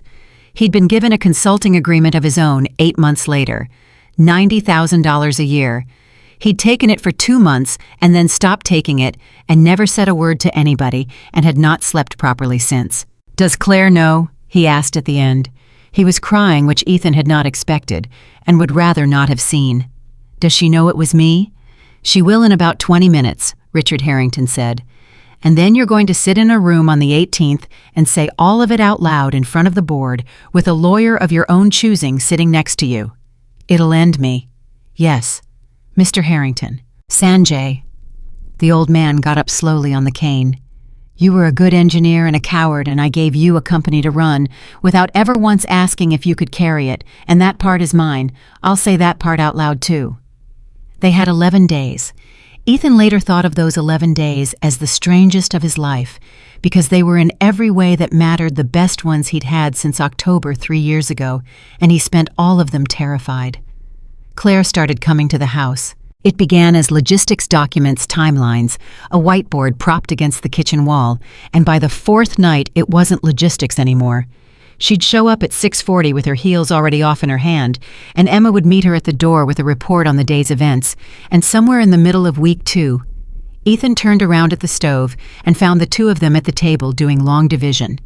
Claire, with her sleeves pushed up, explaining remainders with a pen and a napkin.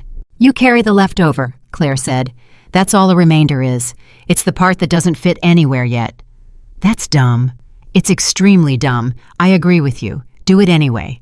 Emma did it, and got it right, and Claire held out her fist without looking up from the napkin, and Emma bumped it, and neither of them made anything of it at all, and Ethan stood at the stove with a spatula in his hand and had to turn back around. On the 9th night after Emma was down, they sat on the front steps because the house was too small for the conversation. "Can I tell you something stupid?" Claire said. "Booth rules." "We're not in a booth. Rules travel." She wrapped her arms around her knees. 34 years old in a $200 blouse sitting on a concrete step outside a rented ranch house with a broken gutter. "I keep catching myself planning things," she said. "Past the 18th, past 90 days. Her voice was very level. "She has a recital in May. I found myself checking whether I'd be in Tokyo." Ethan didn't say anything. "And then I remember what this is, and I want to put my head through a wall," Claire said. "Because I did this. I'm the one who put a 90 on it. I wrote it on a legal pad because I wanted you to have an exit, and now the exit's a countdown and I made it myself." "Claire, don't be kind."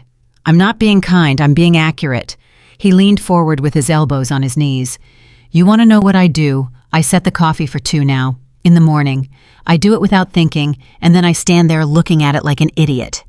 Claire turned her head. "You do not. 9 days running."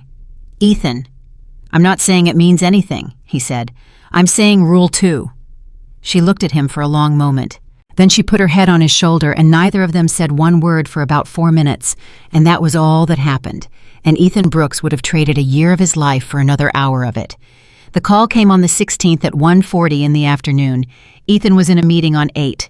His phone lit up Lincoln Elementary. He was in the hallway before the second ring. "This is Ethan Brooks." "Mr. Brooks, this is Diane in the front office. Everything's fine. I want to say that first." A pause, and something wrong in her voice. "Emma's fine. She's sitting right here with me. But we had a man on campus about 10 minutes ago." Ethan's whole body went cold. "What man?" "He came to the fence at recess. He wasn't in the building. He asked Emma if her daddy had gotten married, and he had his phone out, and Mrs. Alvarez was on him in about 15 seconds, and he left before we got a name." Diane's voice cracked slightly. "She's not hurt. She's not even upset, honestly. She's more angry than anything. But we're required to—" "12 minutes, Ethan said. "I'm coming right now."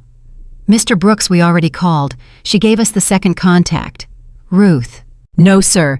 The one she added Thursday." Claire Harrington walked into the front office of Lincoln Elementary 11 minutes after that phone call, out of a meeting with 2 institutional lenders that she left without explanation, and Ethan got there 4 minutes behind her. And what he saw when he came through the door, he never forgot.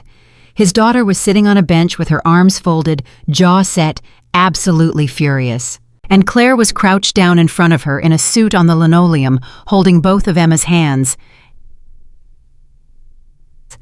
And I said I'm not supposed to talk to people I don't know, Emma was saying, and he said he wasn't a stranger because he knows my dad, and I said that's what a stranger says, and then I walked away and got Mrs. Alvarez. You did every single thing right, Claire said. I know I did. I know you know. I'm saying it anyway because I need to hear myself say it. Claire's voice was doing something Ethan had never heard it do. Emma, listen to me. What did he look like? Tall, old, not old like a grandpa, old like a dad. Emma frowned. He had a shirt with a zipper on the neck. Claire's head came up and met Ethan's eyes across the room. A quarter zip. Dad, Emma saw him and went from furious to 7 years old in about a second and a half, and Ethan crossed the room and picked her up like she was 4, which she would normally have died before allowing in a school office. You okay, baby? I'm fine, it wasn't scary, I just didn't like him. She had her chin on his shoulder. Dad, why do people keep asking about you and Claire? Because grown-ups are nosy. That's not a real answer. No, Ethan said. It's not. He set her down. He crouched. And he did the thing he'd sworn he'd never do again since the diner, which is to say, he told his 7-year-old the entire truth. There's a man who wants Claire's company, he said, and he thinks if he can make me and Claire look like liars, the people who run it will give it to him. And today, he sent somebody to ask you a question because he thinks you're the softest part of this. That's what happened. That's all of it. Emma took that in. Is he going to come back? No, Ethan said. How do you know? Ethan straightened up. Because we're done waiting for the 18th, he said. He was wrong about the first part and right about the second, and the 18th came anyway. The boardroom on 11 held 14 people that morning, 11 directors.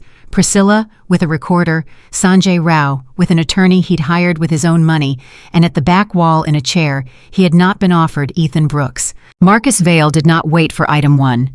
Before we start, he said pleasantly, I need to put something in front of this board, and I want to say at the top that I take no pleasure in it. None. Marcus, Richard Harrington said. Richard, I'd let you go first if this weren't a fiduciary matter. Vale nodded at the screen. Priscilla, would you mind? Priscilla did not move. I'll do it myself then. Vale walked to the console and put his phone down, and the screen came up. Brooks Ethan M., Harrington Claire, E. Clark County, Washington, issued and recorded 9:52 a.m. The date sat there at the top of the screen 11 feet wide. Nobody said anything. 2 weeks ago, Marcus Vale said, your CEO told this board she had been married for 2 years. 6 of you were in the room. I was in the room. There is a company-wide communication that says it. There are photographs from a foundation gala where 200 people in this industry congratulated her on an anniversary that does not exist. He turned around. I'm not going to use the word fraud, he said. I don't need to. I'm going to say something worse.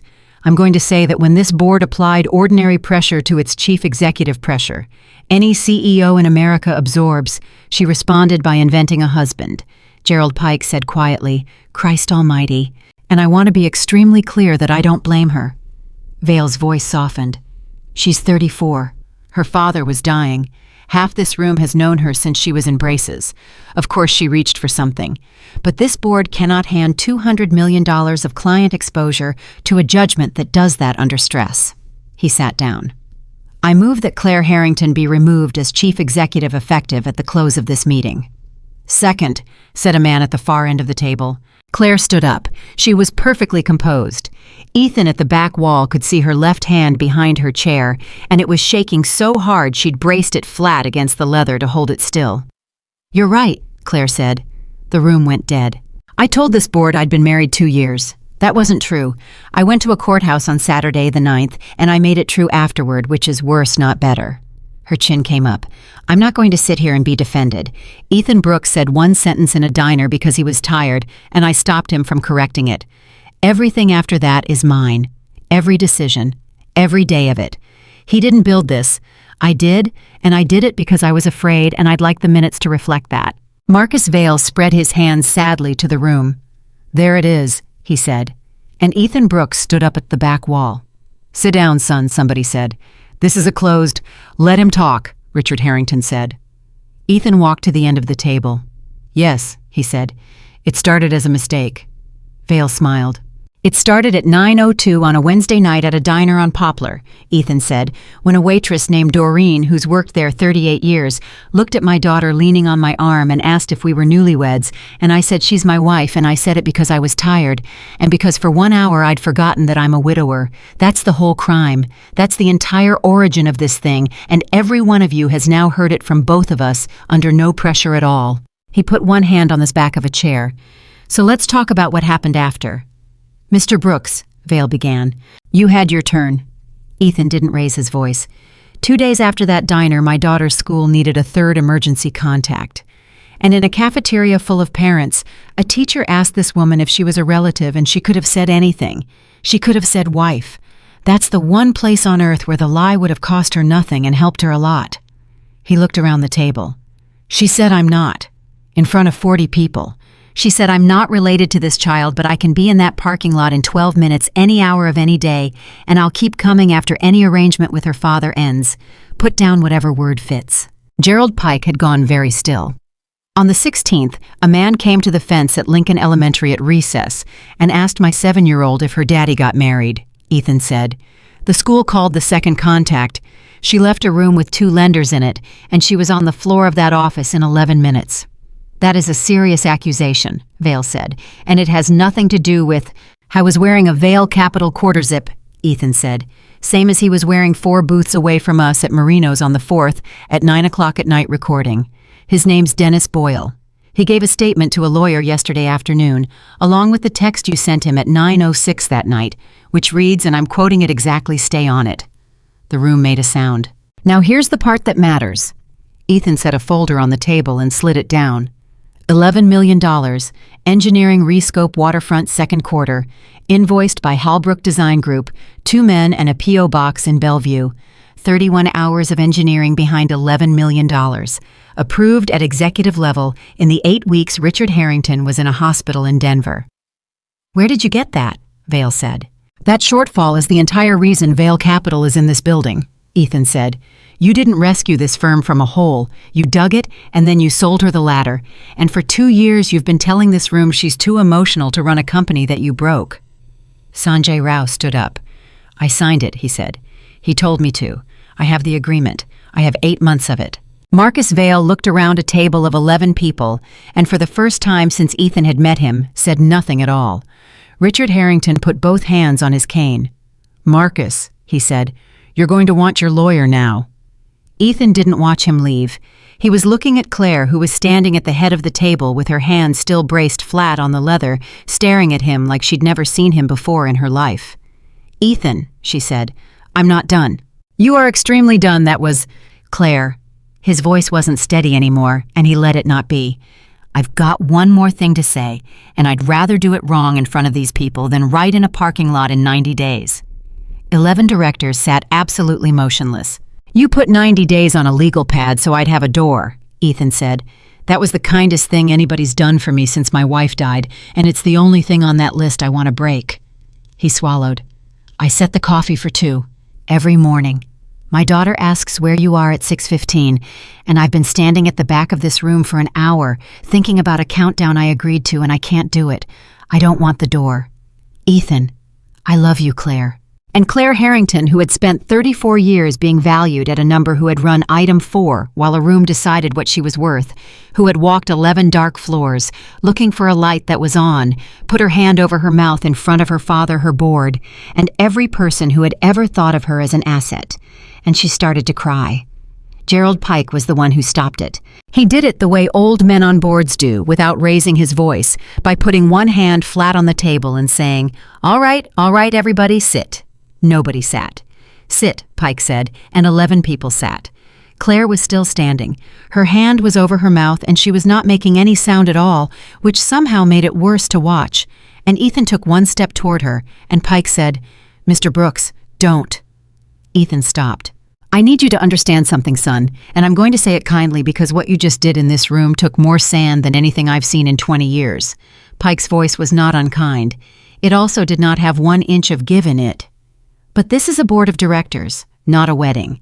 and you have just told 11 fiduciaries that our largest outside investor manufactured an $11 million shortfall, and then you told our chief executive that you love her, and you did those two things 90 seconds apart, and now every single thing you said about the first one is going to get weighed against the second one by every lawyer who reads this transcript. Priscilla at the end of the table with the recorder in front of her did not look up.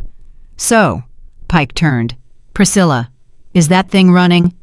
It's been running since 8:59, Mr. Pike. Good. Don't stop it. He looked back at Claire. Sit down, Claire. Claire sat down. Now. Pike laced his fingers. Sanjay. Yes, sir. You signed an $11 million invoice to a company with a post office box. I did. And you took $90,000 a year from the man who told you to. 2 payments, Sanjay said. His attorney put a hand on his forearm, and Sanjay moved it off. $15,000 total. I stopped in November. I never gave it back, and I never reported it, and I've had it in a savings account for 2 years because I didn't know what else to do with it. It's still there. I can wire it today. You'll wire it to counsel, not to us, Pike said. You're going to be indicted, you understand that?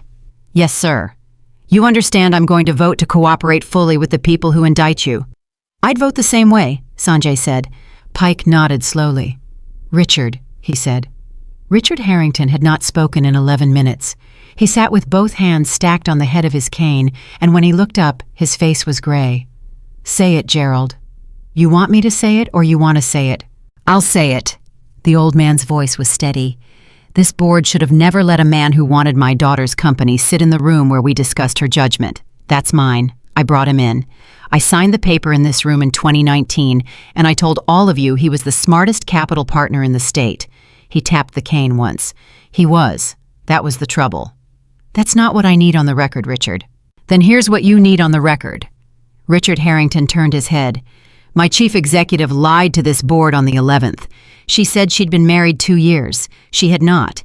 She corrected it herself in this room before anybody had to make her, and she did it in a way that took every ounce of blame off a fourth-floor engineer who didn't deserve any of it. He looked at his daughter, and it was still a lie, and this board still has to do something about it, and if we don't, Marcus Vale's attorneys will spend a year telling a court we were sentimental about the founder's daughter, and they'll be right. Claire's chin came up. I know, she said. I'm not finished, and you're going to hate the next part. Dad. Gerald, I move that Claire Harrington be placed on paid administrative leave, effective immediately pending an independent review by outside counsel, with no prior relationship to this firm. 10 business days. Full access. And I move that this board waive privilege on everything they ask for. The room went very quiet. Second, Gerald Pike said. Ethan's hands closed on the back of the chair he was standing behind. You can't, Mr. Brooks. Pike didn't turn around. You want her cleared, or you want her defended, because those are 2 different things, and only one of them holds up in a deposition. Ethan made himself let go of the chair. Cleared, he said. Then be quiet. It passed 11-0. Claire voted for it herself. Afterward, in the hallway on 11, she stood with her badge in her hand and looked at it. I've never not had this, she said. Claire. I did homework in that conference room when I was 10. I have had a badge for this building since I was 15 years old. She turned it over. Priscilla has to walk me out. That's the policy. I wrote the policy. You wrote a good policy. Don't be reasonable at me right now. Okay. She looked up at him, and her eyes were still red, and there was something in her face he didn't like at all. Ethan, about what you said in there. You don't have to. I do have to, and I need to do it now, because if I wait a day, I'll do it badly. She squared up to him the way she must have squared up to 100 rooms. I'm not going to say it back. Ethan absorbed that. Okay, he said. No, don't do that. Don't take it like a man taking a hit. Her voice cracked, and she pushed straight through it. You stood up in front of 11 people, and you saved my company and my name and my father's 40 years, and then you said you loved me 90 seconds later in the same breath. And every day for the rest of my life, I would wonder which one I was answering. Claire, I have spent 34 years being wanted by people who wanted something, Claire said. Do you understand what that does to a person? I can't tell the difference anymore. I've lost the instrument. And you are the first man alive who never once asked me for a thing. And if I say it back to you today, an hour after you handed me my life back then, I'm just a woman signing a receipt. Ethan stood there in the hallway. "So say it in 10 days, he said. "What?" "10 business days. That's the review." He shrugged, and his voice was rough. "Say it after, or don't say it. But don't stand here and tell me you can't tell the difference, Claire, because you can. You've known the difference since you were 9 years old. That's the whole reason it hurts." Claire opened her mouth and nothing came out. Priscilla came around the corner with a cardboard box and stopped about 10 feet away, mortified. "Ms. Harrington, I'm so sorry. They said I have to—" "It's all right, Priscilla." Claire wiped under one eye with the side of her thumb, precisely the way a woman does when she's not going to let the day beat her. "Give me the box." Emma took it worse than either of them expected. Ethan told her that night at the kitchen table, straight through, the way he'd promised the board the leave the 10 days, all of it, and Emma listened with her hands in her lap and her feet not touching the floor. "So she's fired." "She's not fired. She's on leave. There's a difference." "What's the difference?" "The difference is at the end of 10 days, a bunch of lawyers say whether she did anything wrong." "Did she?" Ethan didn't answer fast enough. "Dad." "She told people we'd been married 2 years, he said. "That was a lie, and she told it and I let her, and there's no way to make that not true." Emma's chin started to go. "But you said it first." "I did." "You said it first and she's the one who gets in trouble." "Emma, that's not fair." And she was crying now, hard, the ugly kind, and she shoved back from the table. "You said it at the diner. You said it and she just held your arm. I saw it." "Baby." "She came to my school," Emma shouted. "She came in 11 minutes. She left her big meeting and she sat on the floor." "I know. So why isn't anybody saying that part?" "I did say that part," Ethan said. "I said it out loud in front of 11 people this morning." Emma stopped. "You did?" "Every word of it. The parking lot, the 12 minutes, all of it." He crouched down. "I told them what she said to Mrs. Alvarez, that she wasn't going to put her name to a word that wasn't true, and that she'd come get you anyway forever no matter what happened between me and her." Emma's face was a mess. "Did they believe you?" "I don't know. Some of them." "Then say it again," Emma said. "Say it louder." And that Ethan thought later was the single most useful piece of advice anybody gave him for the next 10 days. Marcus Vale did not go quietly, because men like Marcus Vale never do, and what he did was exactly what Claire had said he'd do. On the steps of the gala, he did not attack the marriage. He published it. On Thursday morning, a business outlet ran 900 words under the headline, "Inside the Harrington Marriage That Wasn't," and the 9-second video was embedded at the top of it, and there was a photograph from the Fielding Gala of Claire, laughing with her hand on Ethan's arm, and a source described as familiar with the matter was quoted 11 separate times. By noon, it was everywhere. By 1 o'clock, there were 2 vans outside the Harrington building. By 3 o'clock, somebody had found Ethan's address. Ruth Whitfield called him at 3:20. "Ethan, honey, there's a woman on your porch with a microphone." "Is Emma?" "Emma is at my kitchen table eating a popsicle and doing a word search, and she has not looked out a window one time." Ruth's voice went flinty. "I told that woman I'd call the police, and she said she's on a public sidewalk, and I said fine, then stay on it, and she has." "Ruth, don't you dare thank me. Sarah brought me a casserole every October for 6 years when my Harold was sick. You don't get to thank me for anything." A pause. "The girl's fine. Go do what you have to do." What he had to do, it turned out, was sit across a table from 2 outside attorneys for 6 hours on Friday and answer the same 4 questions in 9 different ways. "Mr. Brooks, when you said the words, 'she's my wife,' had you and Ms. Harrington previously discussed any arrangement of any kind?" "No." "Had you ever socialized outside of work?" "No." "Had she ever contacted you personally?" "She texted me at 11:14 that night from a number she got from HR, and the first thing she wrote was that she recognized it was an abuse of her position." The 2 attorneys looked at each other. "You still have that message?" "I have every message," Ethan said. "I have all of them. I have the legal pad, too." "What legal pad?" Ethan reached into the folder and put it on the table. 4 rules in Claire Harrington's handwriting, dated with a 5th line at the bottom she'd added on the 4th day and never mentioned to anybody, which read, "If E or the child is ever harmed by this, it ends that hour regardless of consequence to me." CH. The younger attorney read it twice. She wrote this the morning after. "That's right. Before any of this went public." "Before anything," Ethan said. That was 2 hours after she offered me 18 months of severance to walk out the door and forget her name. The older attorney put down his pen. "Mr. Brooks," he said, "why in God's name didn't you take it?" Ethan thought about it. "Because 106 people work in that building," he said, "and because she walked 11 dark floors looking for a light that was on, and mine was the only one." On day 6, Richard Harrington asked his daughter to lunch, and she said no. On day 7, he asked again, and she said no. On day 8, he showed up at her apartment at 7 in the evening with a cane in one hand and a cardboard tube under his arm, and stood in her doorway until she let him in. "You look terrible," he said. "Thank you. I've had 8 days to think of an opening line, and that's what came out. I want that noted." He lowered himself onto her sofa with a grunt. "Sit down, Claire." "I'd rather stand." "Then stand. God knows you've earned it." She stood. "I want to say a thing," Richard Harrington said, "and I want to say it badly and all at once, because if I try to say it well, I'll say it for another 10 years. Dad, I made you the succession plan when you were 11 years old." Claire stopped. "Your mother left in April of '98, he said, "and I sat in this apartment, the old house, the one on Cedar, and I did the only arithmetic I knew how to do. I thought I've got a building and a business and a girl, and the business is the only one of the 3 I understand. So I'll put the girl inside the business, and then I'll never have to learn the other thing." Claire's arms were folded so tightly her knuckles had gone white. "And it worked," her father said. "That's the part I can't get around. It worked. You were extraordinary. You were 11, and you understood a P&L. You were 19, and you fixed a bid I'd fouled up, and every single time you did it, I got to feel like I'd done right by you instead of like I'd—" He stopped. "Say it," Claire said.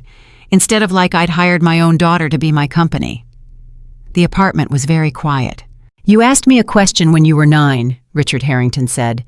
"You asked if your mother was dead, or if she just hadn't wanted us. And I told you the truth because I thought the truth was a kindness, and then I watched you decide right in front of me at 9 years old that from then on you'd be so useful nobody could leave." Claire's face broke. "Don't," she said. "I watched you decide it, Claire. I watched it happen, and I didn't say one word, because a daughter who decides to be useful is very convenient for a man who doesn't know what else to do with her." His voice finally went. "And then I had a heart attack in a hotel in Denver, and I lay in that bed for 6 weeks, and the thing I thought about was not the firm. Not one time. It was a 9-year-old in a conference room doing long division alone." Claire sat down on the arm of a chair because her legs stopped working. "That's the second time this month somebody's mentioned long division to me," she said. "What? Nothing." She wiped her face with the heel of her hand. "Nothing. Keep going." "That's all of it." He was breathing hard. "That's the whole confession, and I'm not going to ask you to say anything back because I've got no business collecting on it. You're 8 days late. I'm 25 years late. Let's be accurate." Claire laughed a wet, wrecked, terrible sound and put her hand over her eyes. "Dad." "Yeah. You voted to suspend me." "I did. In front of 11 people." "I did." He shifted the cane. "And I'd do it again tomorrow, and I want you to understand exactly why, because it's the only thing I've got left to give you." He leaned forward. "Marcus spent 2 years telling that room you were the founder's daughter and nothing else. If that board had gone soft on you last week, if Gerald had cleared his throat and moved on, that would have been true forever. You'd have kept the chair and lost the room, and you'd have known it, and it would have eaten you for 30 years. Claire didn't move. "So I made them treat you like a chief executive," Richard Harrington said, "which is the first time in my life I ever treated you like anything but my kid, and it happened to be the day it cost you your badge, and I'm aware of how that looks." "It looks like you finally did it," Claire said. "It looks like I finally did it." Neither of them said anything for a while. Then he pushed the cardboard tube across the coffee table. "What's that?" "Open it." She opened it. She unrolled what was inside on the coffee table and put 2 fingers on the corner to hold it flat and went completely still. "Where did you get this?" "Attic, Cedar Street. I've had the house rented out for 11 years, and there's a box up there I've never once opened because I knew what was in it." It was a set of drawings on heavy paper done in pencil and colored pencil of a 4-story building with a courtyard and a stepped roofline and a small figure standing at the entrance for scale. In the corner, in careful block letters, C. Harrington, age 16. "You had a portfolio," her father said. "Rhode Island School of Design accepted you in April of your senior year. You got the letter on a Tuesday, and I sat you down that Friday, and I explained to you very reasonably. I was extremely reasonable. That was my whole thing, that the firm needed somebody who could run it, not somebody who could draw it, because we could always hire somebody who could draw it. Dad, you said okay. His voice was flat. You didn't argue. 17 years old, and you looked at me and said okay, and you went to business school, and you have never mentioned it again to me one single time in 17 years. Claire's hand was flat on the drawing. I mentioned it once, she said, when, to Mom, on the phone, in 2009. She didn't look up. She said, well, sweetheart, your father's usually right about money. Richard Harrington closed his eyes. I'm going to tell you what I think, he said, and then I'll get out of your apartment. That review is going to clear you on everything that matters, and it's going to hang you on the 11th because you did lie to a board, and there's no getting around it.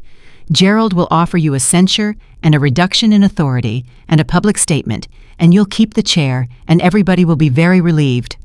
That's the outcome, yes. Don't take it. Claire looked up. Don't take the deal, Claire. Take the chair, and you'll spend the next 20 years being the woman who lied and got to stay, and every argument you ever lose, somebody will be thinking about a diner. He stood slowly, using the cane and the arm of the sofa.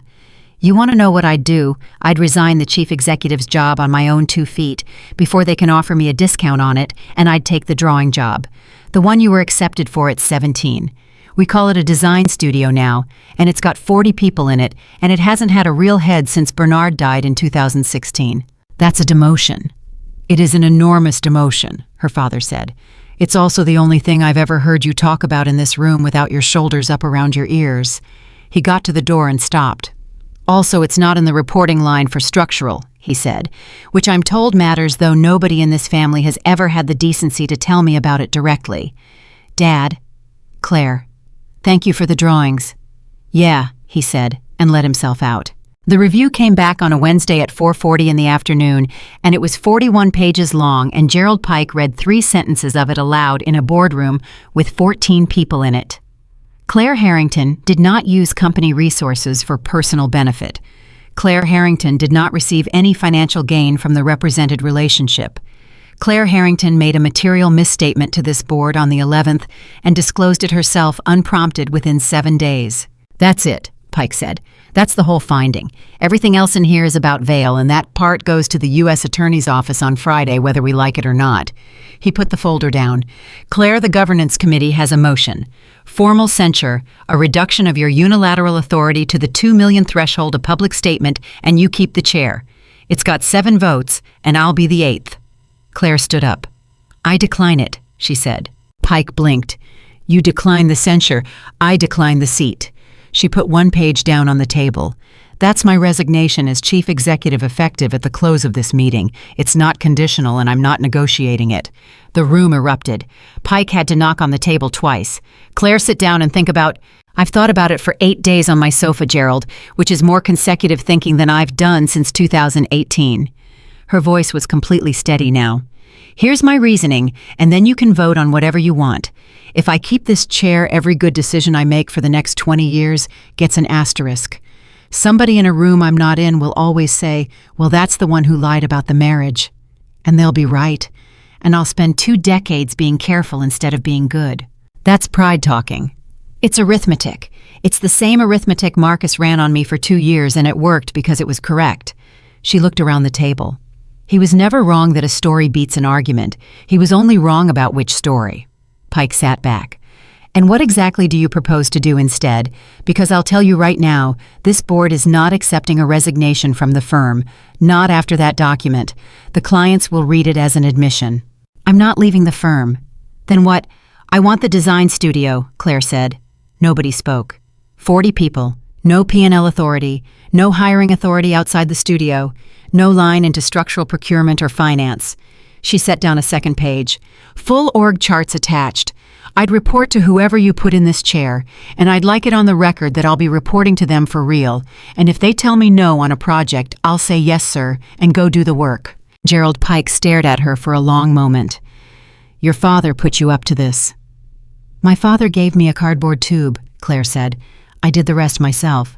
Claire, Gerald, I was accepted to architecture school when I was 17. Her voice didn't waver, but her hands flat on the table were pressed down hard. I have spent every day since then being extremely good at a job I never once asked for. And 2 weeks ago, a waitress at a diner asked me a question about my life, and I discovered I did not have one. So I'm taking the $8,000 a year in pay cut, and I am going to go draw buildings. And if that's a scandal, then it's the cheapest scandal this firm's had all month.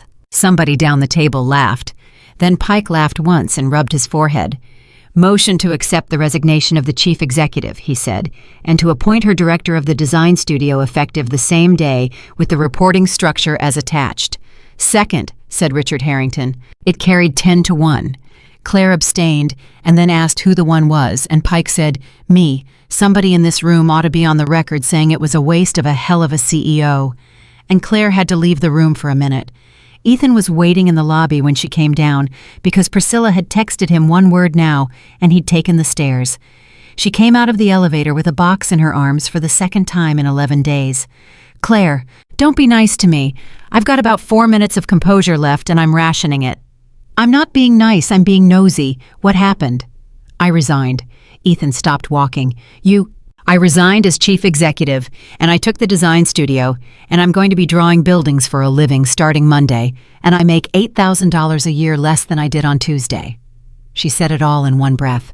And before you say anything, I need you to know it was not for you. I want that extremely clear. I did not do it so we could. I did it because a man came into my apartment with a cardboard tube and made me look at something I drew when I was 16. Okay, Ethan said. Okay. Yeah, okay. He took the box out of her arms. Then I'm resigning too. Claire's head came up. What? I typed it this morning. It's in my drawer. 2 weeks' notice. He was already walking toward the door. There's a firm in Tacoma that's been calling me twice a year since 2021. It's 40 minutes each way, which is bad, and it's 11,000 more, which is good. And it means nobody in that building or any building ever gets to say one word about... Shh. Put the box down. Claire. Put the box down, Ethan. He put the box down on a lobby bench. Claire Harrington stood in the middle of her father's lobby with her jaw set and her eyes bright and about 100 people's worth of foot traffic going past on both sides. No, she said, you don't get a vote on my... I get exactly one vote on it and I'm using it. She stepped in close enough that nobody could hear her. You have spent 3 years sacrificing every single thing you have for other people. You gave up a promotion track to do school pickup. You ate gas station sandwiches so a 7-year-old could go to the dentist. You turned down 18 months of severance for 106 strangers. Her voice shook, and she kept going. And I have watched you for 6 weeks look for the next thing to give up. It's the only reflex you've got left. That's not... You'd drive 40 minutes each way twice a day for $11,000 so that a room of people you don't like can't say a sentence about me. Claire's hand closed on his wrist hard, exactly the way it had in the booth. I will not become another thing you sacrifice, Ethan Brooks. I've had a father who priced me and a man who bid on me, and I am not going to be the reason the only person who never wanted anything from me finally gives something up. Ethan stood there. Then what do we do? He said. You stay on the 4th floor and you keep doing the best structural work in this state. And I go draw buildings in a studio that has no authority over you whatsoever, which I checked with 2 attorneys before I proposed it. She let go of his wrist. And in about 4 years, when they try to make you head of structural, you'll take it, and the paper trail will be 3 inches thick, and I'll be in a room somewhere pretending I had nothing to do with it. That's the solution. That's the solution. You worked that out on your sofa. I worked that out on my sofa, Claire said, at approximately 4 a.m. several times. Ethan looked at her for a long moment. It's been 11 days, he said. Claire went very still. 10 business, she said. 10 business. That's the review came back 40 minutes ago. That's not exactly a fair... I'm not asking, Ethan said. I want to be clear about that. I said what I said in that boardroom, and I meant every word, and I'm not taking one syllable of it back. And if you never say anything back to me for the rest of my life, I'm still going to set the coffee for 2, because I'd rather stand there like an idiot every morning than go back to how it was. People kept walking past on both sides. That's not fair, Claire said. Probably not. You can't say a thing like that to me in a lobby. Where would you like me to say it? and Claire Harrington laughed and put both hands over her face and then took them down. "I love you," she said. Ethan didn't move. "I love you, and I've known it since a cafeteria bench at Lincoln Elementary, and I've been holding it in a drawer like a resignation letter for 3 weeks because I was afraid it was gratitude." Her chin came up. "It's not gratitude. I checked. I checked in every way I know how to check. I ran it like a diligence file, Ethan. I am not exaggerating. I made a list." "You made a list." "I made a list."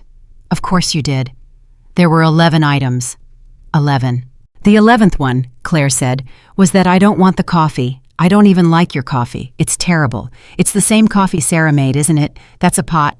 Nobody's used a pot since—" And Ethan Brooks put his hand on the side of her face in the lobby in front of everybody and kissed her. It lasted considerably longer than a second and a half. When they came apart, Claire had both hands on the front of his shirt and her forehead against his collarbone, and she said into his shirt, "Priscilla is watching." "I know." "2 vans outside." "I know." "I don't care," Claire said. "I want it on the record that I don't care. Someone write that down." Emma Brooks was at the kitchen table with a math worksheet when they came through the door together at 6:15, and she looked up and looked at the two of them and then very carefully put down her pencil. "Well," she said. "Well, what?" Ethan said. "Dad." Claire pulled out the chair across from her and sat down and folded her hands businesslike. "Emma," she said, "I quit my job today." Emma's eyes went enormous. "You got fired." "I quit. There's a difference, and I will explain the difference to you at great length, because it is the difference between a person deciding and a person being decided about, and it's the most important thing I've learned in a year." Claire took a breath. "But that's not the headline. Do you remember the 90 days?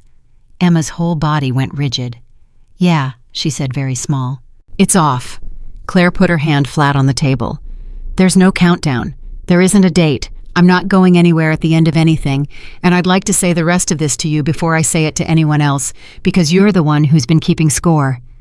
Emma looked at her father. Ethan nodded. And Emma Brooks, 7 years old, who had learned to say, "It's really okay, Dad," in a voice that meant she'd already lowered her expectations, put her face down in her arms on top of her math worksheet, and cried like a much younger child. Claire came around the table so fast she knocked the chair over. She got there before he did, which Ethan noticed, and never forgot that Claire Harrington, who had spent 34 years learning to stay on the far side of a table, went around it without thinking. Emma, honey, look at me." "I'm okay." "You are absolutely not okay, and you don't have to be." Claire got down on the floor beside the chair. "Come here." And Emma turned and put both arms around her neck and held on the way. A person holds on to something they've been told every single day for 6 weeks is temporary. "You said 90 days, Emma said into her shoulder. "I did." "You said it out loud. Dad wrote it on the yellow paper." "He did." "I counted them," Emma said, and Ethan had to grab the counter. "I made a chart. It's under my bed. I crossed off every one." Claire closed her eyes. "How many were left?" 51. 51! Claire's voice came apart on the number. "Emma Brooks, you go get that chart." Emma pulled back blotchy and confused. "Why?" "Because we're going to burn it. We can't burn things that's illegal. Then we'll cut it up, with the good scissors." "Dad doesn't let me use the good scissors." Claire looked over her shoulder at Ethan, and her face was wrecked and absolutely fierce at the same time. "Tonight she uses the good scissors," she said. So that was how it went at 6:40 on a Wednesday evening in a rented ranch house with a broken gutter, a 7-year-old and a woman who had resigned from a $200 million company 4 hours earlier, sitting on a kitchen floor cutting a hand-drawn calendar into confetti, while a structural engineer stood at the stove and pretended very hard to be watching the pasta. Emma held up the last piece, a square with a crooked 51 on it. "Can I keep this one?" "Why that one?" Claire said. "Because it's the one that didn't happen." Claire took it out of her hand and looked at it for a second and put it in her jacket pocket instead. "I'm keeping it," she said. "You get the other 90. The U.S. Attorney's Office made its filing on a Friday in November, and the word in the headline was the one Marcus Vail had promised he'd never have to say. Ethan didn't read this coverage. Priya read it to him at the printer out loud with tremendous enjoyment for 11 consecutive workdays. "Wire fraud, Ethan." "Priya. Wire fraud. I heard you the first 9 times. You know what the best part is?" She waved the page at him. "Paragraph 4. The scheme was identified in the course of an internal review initiated by the company's board. That's it. That's the whole credit. 22 words for 2 years of me screaming about a P.O. box in Bellevue. You want your name in a federal indictment? Priya thought about it. I want a raise, she said. She got one in January, signed by a chief executive named Gerald Pike, who had taken the chair on an interim basis, and then at 71 discovered he liked it and kept it for 4 more years. He gave her the money and a title and a line into cost review with authority to flag anything at any threshold without approval from anybody. He also, on his first day, walked down to the 4th floor and stood at Ethan's desk with his hands in his pockets. Mr. Brooks, Mr. Pike, I'm going to say a thing once and then never again. Pike looked at the wall Ethan's desk faced. That was a hell of an hour you had in my boardroom. Yes, sir. I voted against her resignation. I heard. I want you to know why, because I suspect she hasn't told you, and I suspect she won't. Pike's jaw worked. It wasn't sentiment. That woman is the best operator this firm has had in 40 years, including her father, and I told her so, and she looked me in the eye and gave up the chair anyway to go draw. He shook his head slowly. In 50 years of business, I have watched maybe 4 people voluntarily hand back power. Every one of them was the person I'd have most trusted to hold it. That's the joke, son. That's the whole joke. I'll tell her you said it. You will not, Pike said. That's an order from the chief executive, Ethan told her that night. Sanjay Rao pled in the spring. He went in with his own attorney and his own money and no deal from the firm, and he stood up in a federal courtroom and said the words out loud, and he got 14 months. Claire went. Ethan drove her and waited in the hall because she asked him to. She came out after and stood in the corridor with her arms crossed. He asked me to forgive him. What did you say? I said no. She said it flatly. And then I said I'd write to the judge about the $15,000 sitting untouched in a savings account for 2 years, and about a man who could have taken a settlement and destroyed my father's company on the way out, and instead sat down in a room and said I signed it. She let out a breath.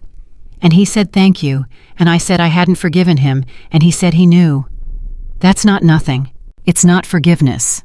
No, Ethan said. It's the thing you do while you're waiting to see if forgiveness shows up. Claire looked at him. Where do you get these? She said. Booth rules. The design studio was on the 9th floor, and it had 40 people in it, and for the first 6 weeks, Claire Harrington was by her own furious admission terrible at her job. I can't draw. You can draw. I could draw 17 years ago. She had her forehead on the kitchen table. Do you know what the software is now? Everybody in that studio is 29, and they do in an afternoon what I do in a month with a pencil. And today, a young man named Owen very kindly offered to walk me through the interface. What did you say? I said, yes, please. Ethan set a plate down in front of her. Then you're already better at it than most of the executives in that building. Don't be encouraging. I'm having a crisis. Eat your dinner. Claire, Emma said without looking up from her homework. You can use my tablet. It has a drawing thing. Thank you, Emma. It's mostly for horses. I'll adapt. By March, she wasn't terrible. By the following winter, the studio's proposal for the East Waterfront Pavilion, the one project Marcus Vale's shell company had never touched, went out with her name in the corner of the drawings, and it was everyone agreed the best thing the firm had put in front of a client in a decade. Ethan drove past the site 4 times before it opened. He never said so. Richard Harrington moved back to Cedar Street in October. He gave the tenants 9 months and a moving allowance, and he took the house back, and he was not a well man, and everybody knew it, and nobody said it. He came to dinner on Sundays. He had opinions about Ethan's cooking that he expressed as questions. He taught Emma to play cribbage and then lost to her 11 times in a row and accused her of counting cards, which she was because he had taught her that too. And on a Sunday in February, out on the front steps with a cane across his knees, he said, Ethan. Sir? Richard. I'm working on it. Work faster, I'm 77. He tapped the cane. That girl in there calls me Mr. Harrington. You want her to call you something else? I want her to call me whatever she wants, the old man said. That's the point. That's the whole point. I spent 40 years assigning people their roles, and I'm done with it. Ethan looked at him. She's been calling you Grandpa Rich behind your back since November, he said. Richard Harrington sat very still on his daughter's boyfriend's front steps. Has she? He said, to her friends, at school. Ethan looked out at the street. She told Marcy's mom you invented a whole building. She was very specific about it. She said you invented it out of nothing with a table and a bank loan, and that you're kind of mean, but on purpose." The old man made a sound. "Kind of mean, but on purpose," he repeated. "That's a quote. That is the finest thing anybody has said about me in 50 years, Richard Harrington said, and he had to look at the street for a while, too. He lived another 2 years and 8 months. He was at the wedding. It was a small one, 31 people in a rented hall with folding chairs in June because Claire said she had already had the 4-minute version at a courthouse counter, and this time she wanted the whole ridiculous thing. Priya organized it and ran it like a project and made a spreadsheet. Ruth Whitfield made the cake and refused payment and threatened anyone who mentioned it. Gerald Pike gave a toast that started as a joke about load paths and ended with him sitting down abruptly and clearing his throat for a long time. Doreen came in her good coat and cried harder than anybody, and Emma Brooks, 9 years old, walked down the aisle first because she'd negotiated for it, and because when Claire had knelt down 4 months earlier in the kitchen and asked her a very careful question about whether she'd like to be adopted, Emma had listened to the entire careful speech and then said, "Do I get to keep Mom's name?" "You keep everything," Claire said. "Every single thing. Nothing gets taken out to make room." "Then okay. Emma, you can take a week to—" "I don't need a week." She'd shrugged. "You came in 11 minutes. Her name is Emma Sarah Brooks. That was Claire's condition, not Ethan's. She raised it with the attorney before anything else and would not be moved on it. And when the paperwork came through, she framed the page with the middle name on it and hung it in the hallway where the school photos were. Sarah's picture stayed on the shelf in the living room. It never moved. Claire dusted it herself on Saturdays, and once when Emma was 11 and going through the phase where everything her stepmother did was wrong, Emma said something cruel about it, and Claire didn't flinch. "She's your mother," Claire said. "I'm not in a competition with a woman who isn't here to defend herself, and if you ever hear me act like I am, I want you to say exactly what you just said to me in exactly that tone." Emma apologized 11 minutes later. She got that from somewhere. They went back to Marino's on Poplar on a Wednesday in October 3 years after, because Ethan had a thing about October, and Claire had learned not to ask him about it in advance only to clear the evening. Doreen was working the floor. She was slower. She still didn't hurry. She saw them come in, a man, a woman, a girl, who was tall enough now that the bike helmet was 3 years in a closet, and she stopped in the middle of the aisle with the coffee pot in her hand. "Well, look at this." "Hey, Doreen. Corner booth's open." She pointed with the pot. "Don't argue with me. I saved it. I've been saving it on Wednesdays for a year and a half like a fool." They sat down, Emma on the inside, Claire across. "Now." Doreen put her free hand on her hip and looked the three of them over, the way she'd looked them over the first time. "I want you to know something. I have told that story to every single person who has sat in that booth for 3 years. "Oh no," Ethan said. "Oh yes, the whole thing." Doreen aimed the pot at him. "I tell him I said, 'Are you newlyweds?' and this man looked at me and said, 'She's my wife,' like he'd been saying it his whole life, and this woman grabbed his arm under the table like the boat was going down." She shook her head. "And every time I tell it, somebody says, 'Oh, Doreen, that's a nice story, you made that up.'" "You didn't make it up," Emma said. "No, baby, I did not." "He was lying, though," Emma said. "Emma." "What he was." Doreen looked at Emma for a second.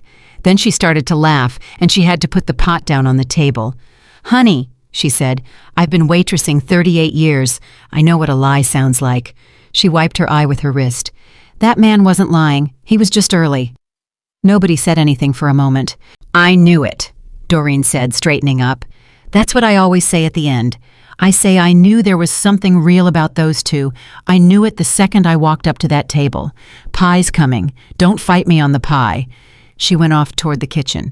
Claire put her hand out on the table, palm up, and Ethan took it, and Emma, who was 11 now and had opinions about public displays of affection, made a noise of tremendous suffering and did not move an inch away from her father's arm. "You know what I think about?" Claire said. "What?" 11 floors. She turned his hand over and looked at it. "I think about the fact that I walked 11 floors that night, and there was exactly one light on. And if you'd gone home at 5 like a sane person, I'd have gotten in my car and driven to an empty apartment, and on Saturday I'd have said yes to Marcus because I was going to. I want you to know that. I'd already decided. I was going to call him Saturday morning." "You wouldn't have." "I would have." She said it evenly. I'd have married a man who thought of me as a structure, and I'd have been very good at it, and I'd have been dead by 50 in every way that isn't medical." She looked up. "You were working late for $40. Field trip in March. $40. "It was a good field trip," Ethan said. "She saw a submarine." And Claire Harrington laughed, the real one, the one that came from somewhere under the armor, the one that had taken 34 years and a laminated menu to get out of her. Ethan Brooks sat in the corner booth at Marino's with his daughter's shoulder against his arm and his wife's hand in his, and he thought about a Tuesday in October and a grocery store and a phone call that had ended one life, and about a Wednesday in a diner and 4 words that had started another. He'd spent 3 years believing those two things couldn't live in the same man, that loving somebody now meant putting Sarah down. They could. They did. He carried both, and neither one weighed less for the other. Their whole life together started with a mistake, one sentence said out loud by a tired man who forgot to be careful. He never took it back.